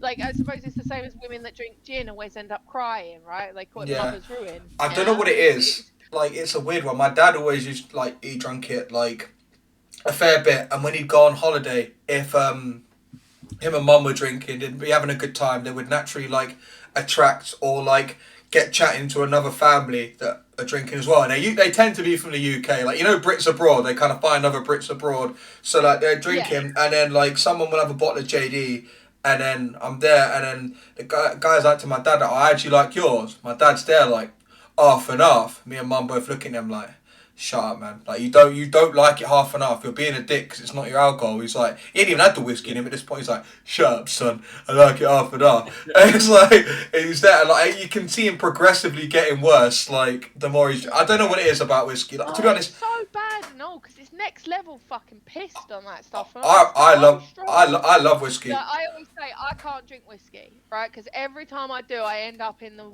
same fucking place, and that's absolutely like, yeah, like next level shit. The bathtub, and it's not nice. You end up in the bathtub pissing yourself. I did not have a nice time. And I only had to have one shot, just one shot, and that was actually at the Worlds when we all shot them whiskies. I warned Kais, I was like, don't give me a whiskey, because as soon as I have whiskey, I'm gonna have a fucking bad night, because I'm gonna puke, I'm gonna be proper wasted and a proper liability. But that's because most whiskies aren't designed. When I'm drunk, I'll still drink it. Most whiskies aren't designed to be necked in the same way that like a lot of other spirits are. You're supposed to sip it. Yeah. Yeah, they're meant to be sipped over a long period of time with a cigar. That's what they're designed for. See, it takes me back to Liverpool. Liverpool Regional this January just gone. Fucking hell, the amount of gin and cokes we drank that weekend. Holy shit! Even thinking about it. I'm so glad because I was going to be there, and it was only because he got really ill that I couldn't. Yeah. And that was the first time that we'd obviously had Max on. It was the first time that I'd like properly met like Pocket Monster. I know he was at London Go Fest, but I didn't have the chance to meet. Again, you lot were the weirdos and the onesies, and I was battered. But like fucking, it was the first chance we got you came over and had a drink with us now, though, didn't you? Yeah. What will be. No, I wasn't meant to then because I'm meant to maybe at a later date. I'm a big believer in faith. Yeah. I'm not. But in general, so like it was the first time we got to like properly meet Pocket Monster Max, and he was there with like Matt Beer and. And it was we'd been to emo night. Yeah. I didn't go. I went to the tea and pizza orgy. But yeah, you fucking bozo. Oh, shut up. Nothing wrong with an orgy, right? In general, but it was nice to see like people that you kind of know of online and hang out with them, get a drink. Max is like, "Do you want a drink?" And I'm like, "No. Do you want a drink?" I'm just there like people offering me drinks, and I'm like, "No, I'll get you a drink though." And then we just.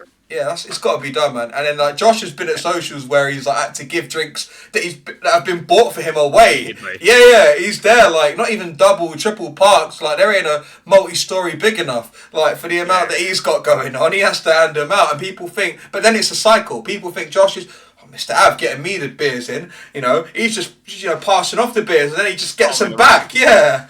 Yeah, I can't. Yeah, so that's what I love about those. Fucking hate when that happens. Like everyone drinks. Like I love that, and there's so much flowing. And sometimes you have so many drinks around. They're like, no, like whose drinks that? It's yours. Yeah, I just bought it for you. Yeah, but you say who's drink. You say like, oh, whose drink's that? You're there just drinking it. It's mine. You're like, what? And you're just still there drinking it. Like, oh shit, was that yours? Oh, my bad. It's just here. It's unattended. It was looking at me. You had to go. Yeah, you see, but it always reminds me as well of being in Madrid for Go Fest this year, where that was by far the most drunk I've been for a lot of fucking years. So I'd helped organise this entire fucking social event alongside Adelian and some Spanish Johnny. Yeah. I love Adelian. Oh my god, he's so awesome. But so the problem with that is Adelian doesn't fucking drink, right? So we rock up to this fucking club, like 400 fucking people turn up, right? And basically all of them know that me and him organised it. So I'm getting drinks bought for me. I'm getting drinks brought over to me because Adelian doesn't drink. So he's like, oh no, just buy him a drink. I'm giving my drinks away. Like I can't drink them fast enough. Like to the point where I would have been your best friend in that event. Yeah. It was fucking long. Yeah, that's the thing though. You host a party, expect to get gifts. Like that's how it works, man. Yeah, it was fucked. I think at one point I had like fucking like 6 JD and Cokes in front of me, and I'm like, I cannot physically consume all of this in the amount of time that is necessary to. So what we're saying, based on everything that's we're talking about and future and past events, that we've indoctrinated yet another member of the cult in terms of at least the European like Pokemon Go events, especially the UK ones, because.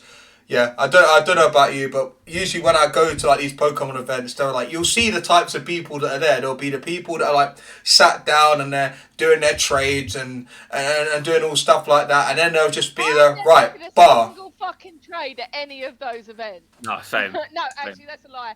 I traded some of the Worlds ones with Pocket Monster Max while I was waiting to leave, right? Yeah. So I traded like, I don't know, 10 London World. If I do trades, it's like a pre-organized thing where it's like, right, we'll do the trades, get it out the way, because I don't want to be wasting my time doing it, but then at the same time, I'm someone that despises trading anyway. So like 9 times out of 10, I'm not gonna think, oh shit, I've not done my trades for today. That literally never crosses my mind. I'll think like, oh, I've not done my trades today. It's like every other day I've not done my trade. I don't care. Yeah. I'm more of a, I should do some trades, you know? Yeah, if I've got a spare moment, I'll do it, yeah. Yeah, but I'm not like, oh my god, if I don't do my trades and all my battles, I'm and I don't, like, my storage is full right now. It's always fucking full, right? And I've probably got 100 trades to do still. Mine was so bad until these lot, like, made me kill, like, all the millions of shinies that I had that I just definitely didn't need. So like in general now I don't, because at the time when storage was bad I felt like I had to trade, otherwise I either trade it or I bin it. But nowadays it's like I have the storage space where realistically where I work more often than not I don't actually have the time to play the game as much as I would like in terms of going out. I say that I've got community day off tomorrow. That's probably the only one where it's like I'll take half a day off work, I'll do community day, then realistically I'll go into work straight afterwards. So but even I've got all of tomorrow off, so I'll do community day, which we haven't spoken about. I still need to sit there, and I'll probably be doing it tonight, going through and deleting enough space.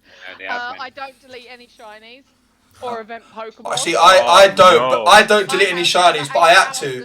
Madrid, otherwise I would have struggled. In that heat, deleting stuff on the fly in Madrid, if I hadn't deleted all those shinies, I would have regretted it.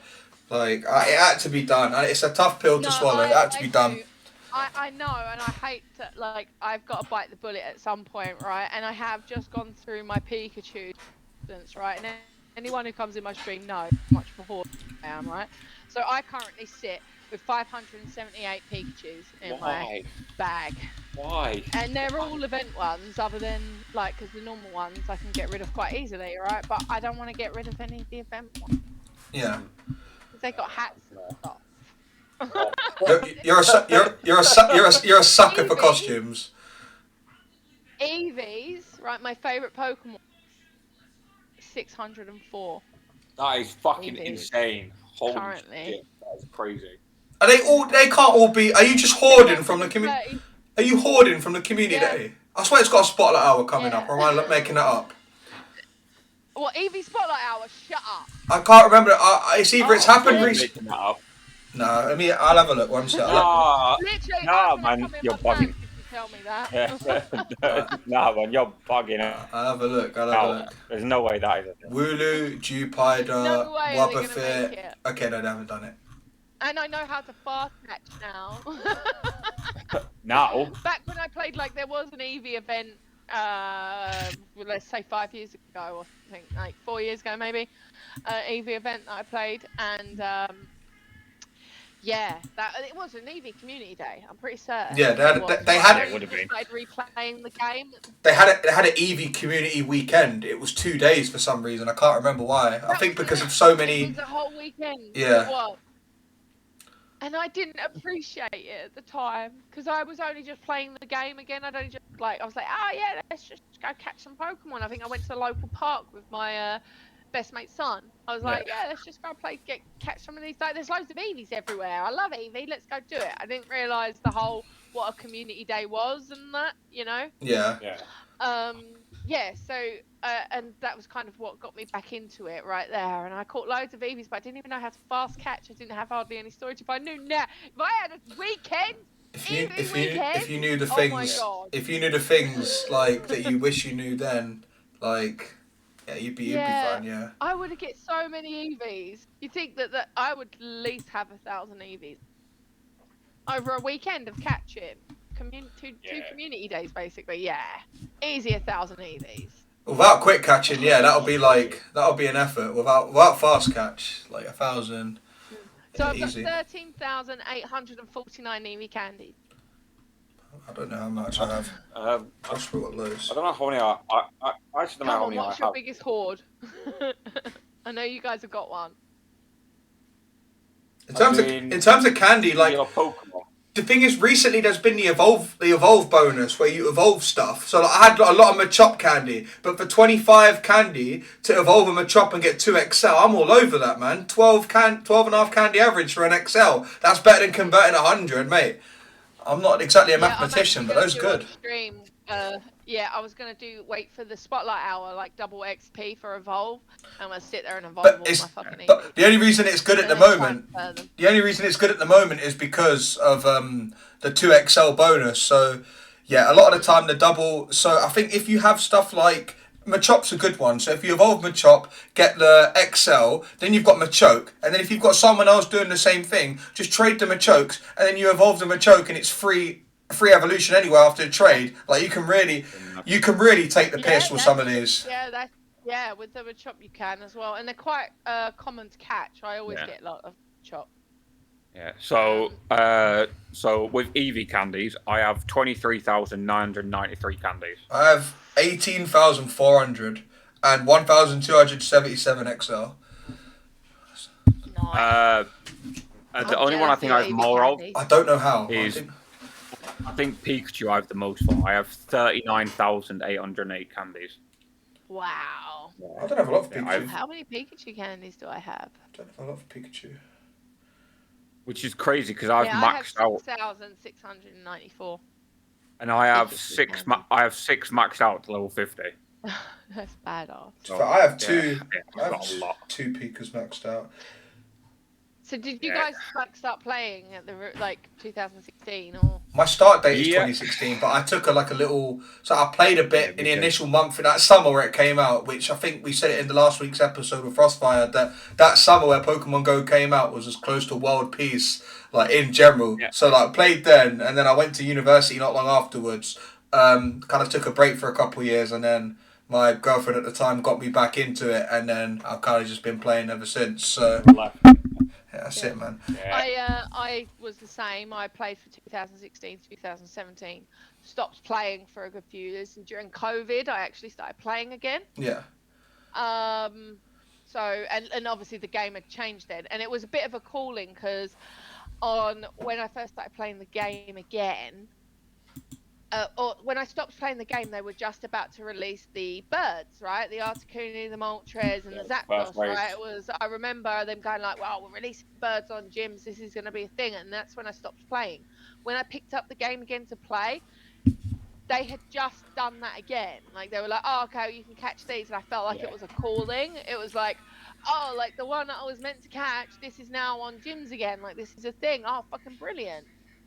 And I also got kind of addicted because my first ever raid that I actually did, on a gym, was a legendary raid. So my first ever legendary raid was Mewtwo. And I got the shiny. That's a good old days. That's a good one, yeah. On my first legendary raid, right? The first raid I ever did, my first legendary Pokemon as well, because they didn't have the legendaries. Obviously, the Articuno, the Zapdos, and the Moltres was the release of the legendaries, right? Yeah. So I didn't have any legendaries. That was my first one legendary was a shiny Mewtwo off my first raid that I ever did. So I was like, I got a shiny one. This is good, right?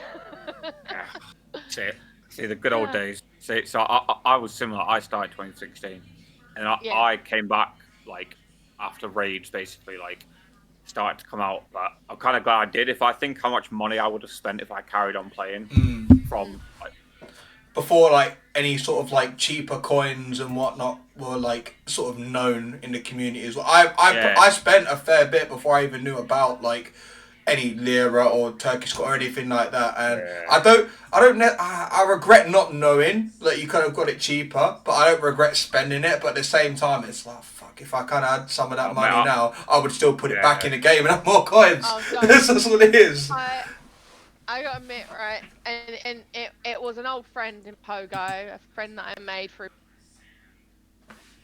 I won't go into details why, but they actually sat there and told me because I just I just bought storage, right? Because my hoarding thing, No, I just buy storage. Oh, it's like 200 storage. Oh, yeah, it's fine. I just had a bit more storage, and I added up how much money that I had actually spent on just storage, and it was in the thousands. Jeez. I have an 8,000 storage thing, right? And if you work out, I don't know if you guys have had it, but if in order to get, and I think it was like let's say 7,000 at the time, in order for you to have like 7,000 space storage, we worked it out and it was in the thousands. My storage is I always spent maxed my out. game. Mine's eight. What's the max? It's always 8,300 is max, I believe. Yeah, mine's every time I can max it out, I do it.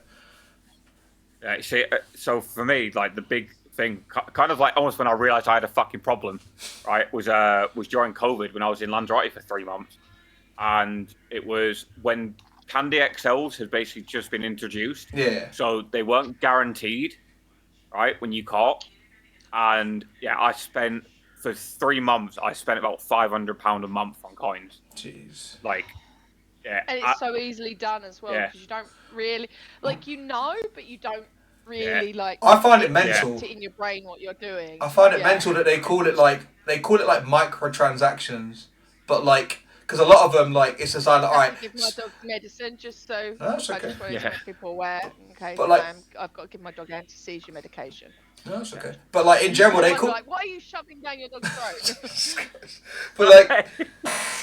No one thought that for a minute. Anyway, so like they call it microtransactions because it's so like it's quick and easy and little Google Pay, like literally at the touch of a thumb, you know, fucking Face ID and everything. But like, yeah, you can literally like microtransactions, but the most you can spend is £99 or $99. You do that a few times. Don't sound so micro to me. That sounds that's big money for some people. Like yeah man. Turned into macro transactions. Yeah, man. That's huge.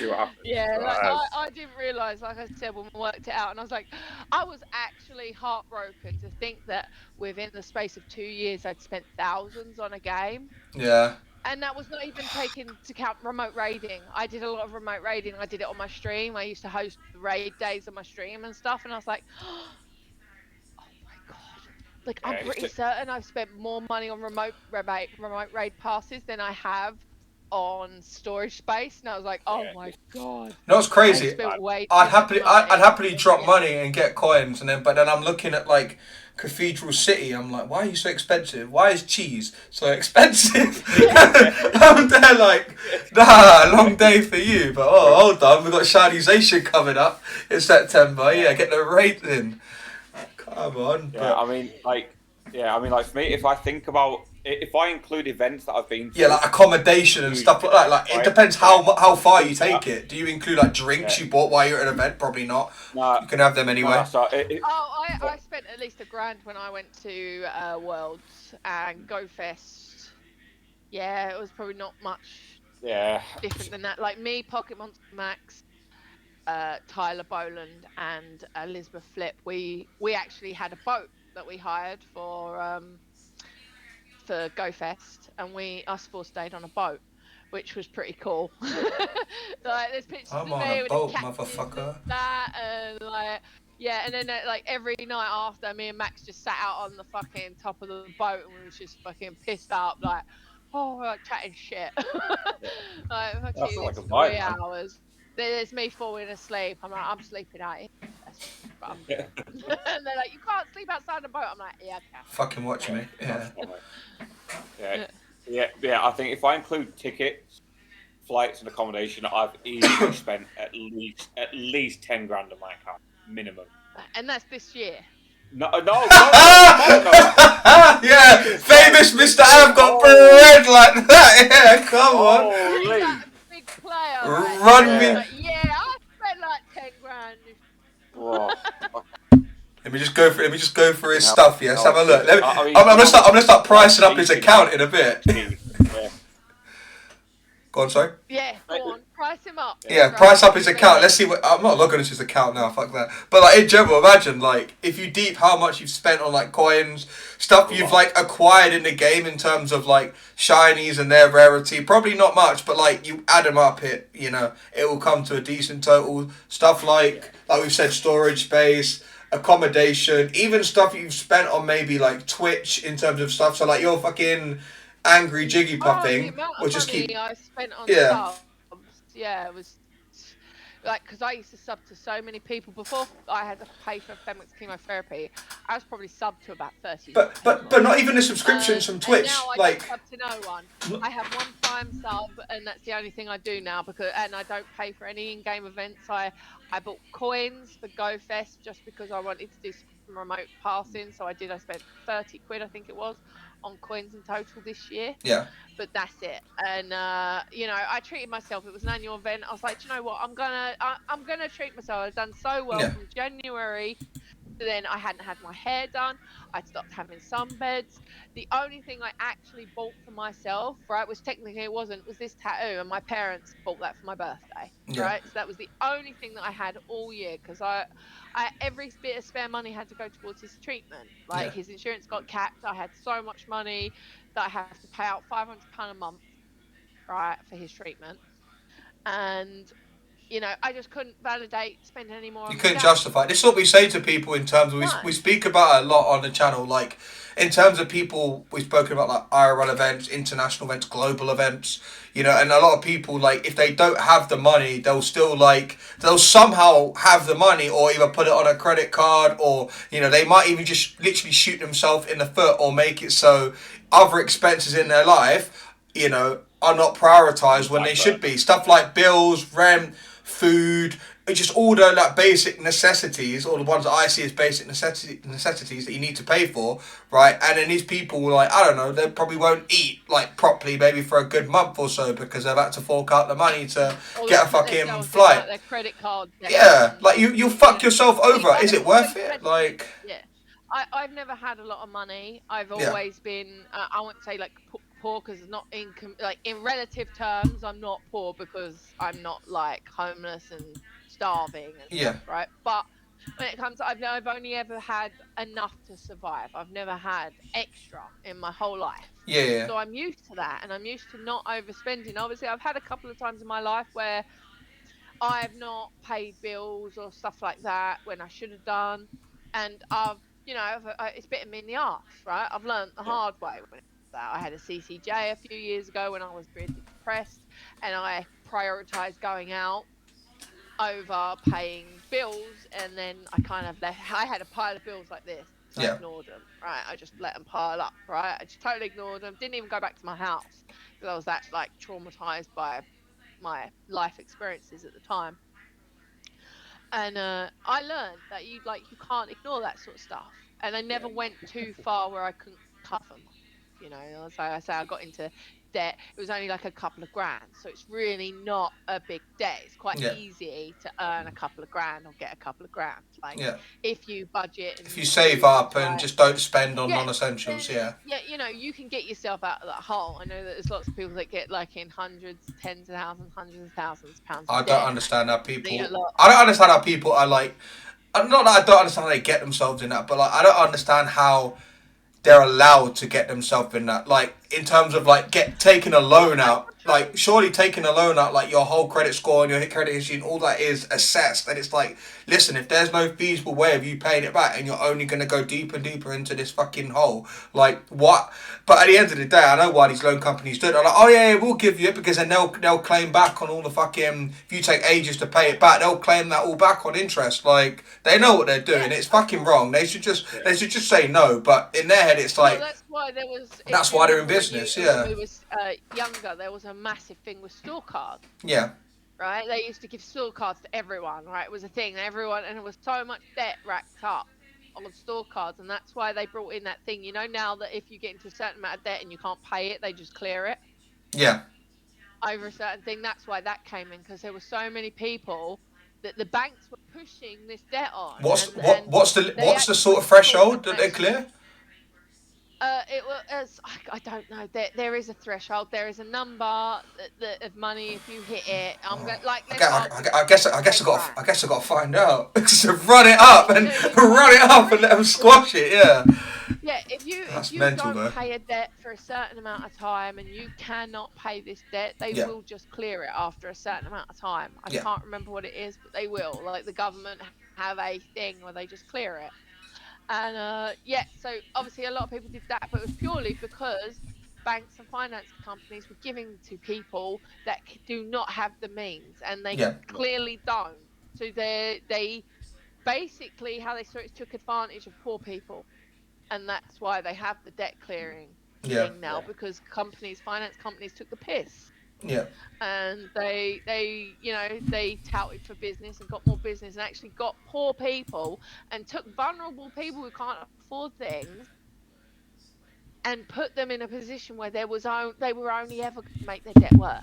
Yeah. You know, like you were saying, there is a fucking limit. You do credit checks, you do things. Now, there is people, like, for instance, say someone has a business, they take out $100,000 loan for their business to progress it. Then something happens, they get ill and they can't work no more, and their business gets shut down. Now, they still have that $100,000 debt. Yeah. Towards their business. Now, that's not their fault. That's just something that happens. As we know, running our own business is the roll of the dice. You know, may work, may not. You can put in all the effort you want, but sometimes you just get unlucky. Yeah. Right? It's just the way that life is. And those people, I feel really sorry for, because imagine taking that extra leap of faith and bad happens. Yeah. And, you know, or like someone goes out to work all the time, right? And they're fine like that. I'll say, oh, my wife's at home, or my husband's at home raising the kids, and I'm at work, but then I get injured and I can't go to work no more and I lose my job. Well, we've got a mortgage, which is a loan, so it's the same thing, right? I've got a mortgage. How do I pay this mortgage? Yeah. Well, they've got a $200,000 loan on a house because they thought they were always going to work. Yeah. And they didn't, and the income was going to be consistent to the point they'll just pay it back, but they just needed that lump sum at the time. Yeah, or you slip down the stairs, or you know, you fall on a wet floor. Yeah. Anything. Oh, you pull your back out one day because you lift incorrectly, or it's just so many things can happen, and that's why, you know, that's obviously separate to the issue that we were obviously discussing, but that happens so often that you wouldn't realise. You know, especially during COVID, the amount of small businesses that got closed. You know, think about the amount of debt that got raised just because people's businesses got closed, because businesses have collateral and they have money, insurances, premises, things that they had to pay for anyway, and that's why most of them went out of business, because unless they were constantly earning, they will never be able to keep up with the loans that they paid. Yeah, it was like a double-edged sword though, because, you know, people that obviously weren't able to work, if they were eligible for it, you know, a lot of them got paid in furlough. But then people need to remember, like, where's that money? That's free money. That's money you've not necessarily earned. It's money that, quote unquote, you would have earned, but you weren't working. So that money has been gifted to you, really. You know, and people need to understand that you're gonna pay. You're gonna have to, like, not pay it back like a student loan, but in general, when things are going up, like, the government need to make this up somehow. So it's like, it's sort of like, people forget that, you know, you got a load of money for nothing essentially during that time, and you needed it, and it was a nice thing to do, but don't think that it's going to be like, go on, sorry. But then, so obviously someone who does own a business, it's free money for you, but we still had to pay it. Yeah. We didn't get it back. Yeah. That's what I was saying. Like, people need to remember, like, it's, you know, in terms of, like, someone's gonna have to foot that bill. Like, nothing is free in life. Like, even though you may have got it, and, you know, you may not have necessarily had to work for it because you couldn't. Paid for that debt. Yeah. We already paid for that debt for the last 10 years of paying taxes. Paid for that debt anyway. Yeah. The main reason you got paid furlough is so you didn't argue the fact that you were told that you weren't allowed to leave your house. Yeah. So it is money. Fuck off. Stay indoors. Yeah. And that's why most people were like, what you mean? Like, oh, so COVID means that I don't have to go to work, but they're still going to pay me? Yeah. Oh, well, I ain't arguing against COVID then. Yeah. If they hadn't paid you, that people would never have agreed to the lockdown. Yeah, they would have kicked off for the whole country would have told them to fuck off. Yeah. Instantly. Yeah. Right? And now, I'm not saying COVID didn't exist and all that. Like, we're going to go into that whole debate. But what I do know is that they 100% use propaganda to over-exaggerate numbers. They always do. Proven. They always do. And it was just a control, and the reason they paid you to say nothing. Yeah, like the whole thing with the deaths. The whole thing with the deaths. Just the last point. The whole thing with the deaths and the death tolls and stuff. They had it where, like, you know, like, if someone had COVID, and then like they might have got and then they got hospitalized for another reason and died of something else. Like, yep, that's a COVID death. Like the amount of things that they had listed as COVID deaths that actually weren't directly caused by coronavirus were fucking. It's stupid, man. They just done it to manipulate. And my thing was, if it was really as bad as they were saying it was, sure they wouldn't need to bodge the numbers like that, right? Yeah. And thankfully we have some honest people in the medical industry that went, no, actually, it's like, not we're as writing bad. down these deaths, and it's not.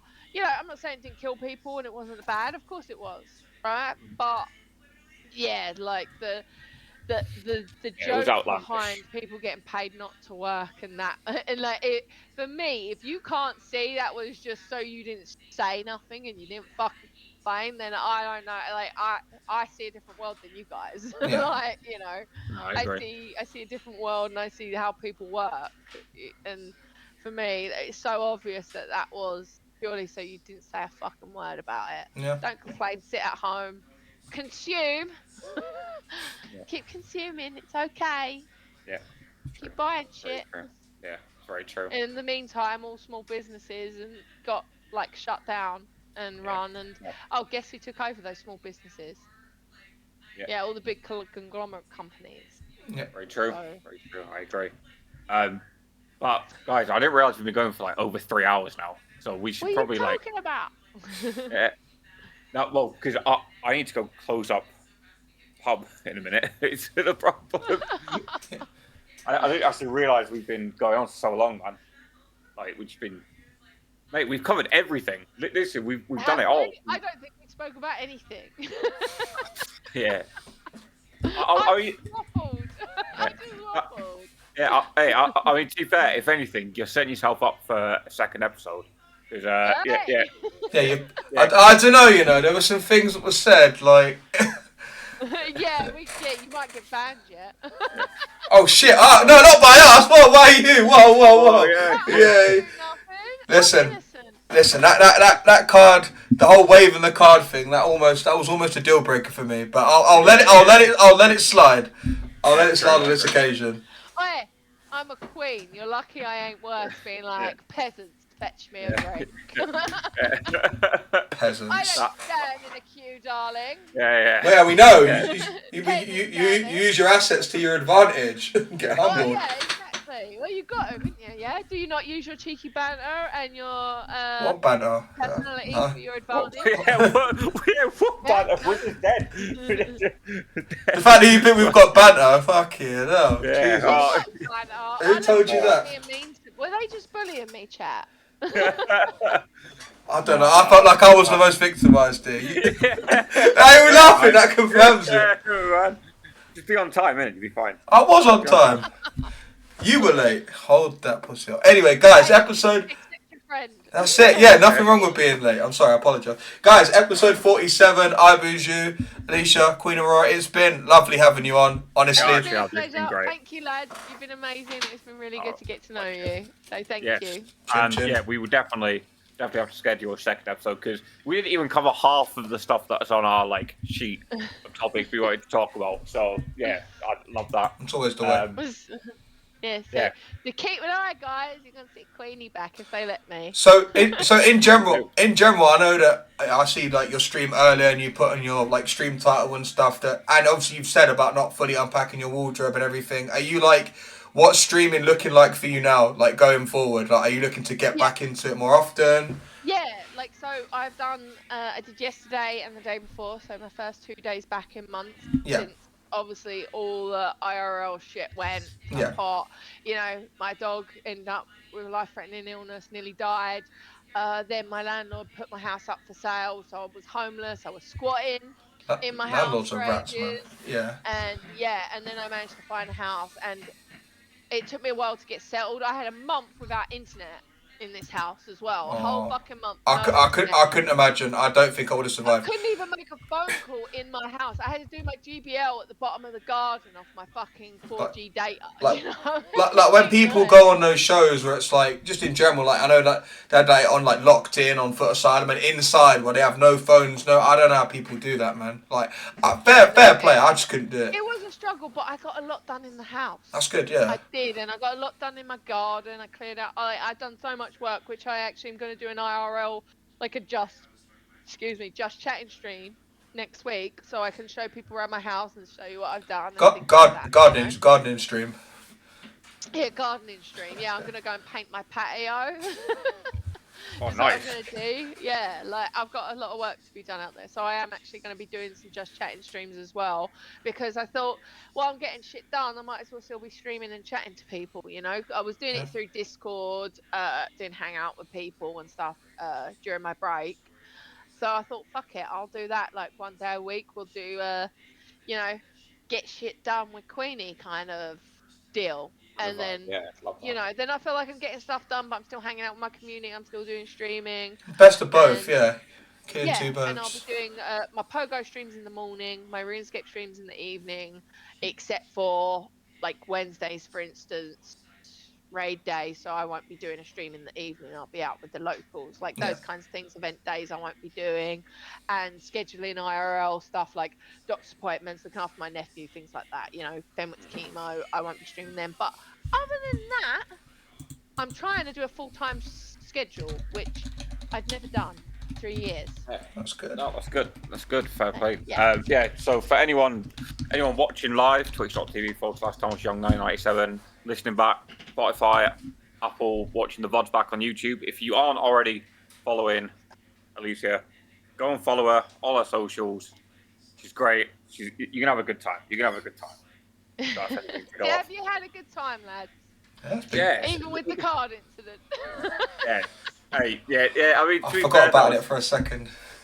Yeah, it was nearly a deal breaker. Nearly. Nearly. I'm going to forget about it, right? And I'm going to come into each of your pubs one day and be like, oh, you won't. You'd be fucking barred. You'd be barred instantly. You're gone. Because you'd appreciate the cheeky banter and you. And I'd tell everyone you'd piss yourself as a grown woman. I will never be able to wear a jumpsuit now to Pogo, because it's the same one. You're going to be like, pissy jumpsuit.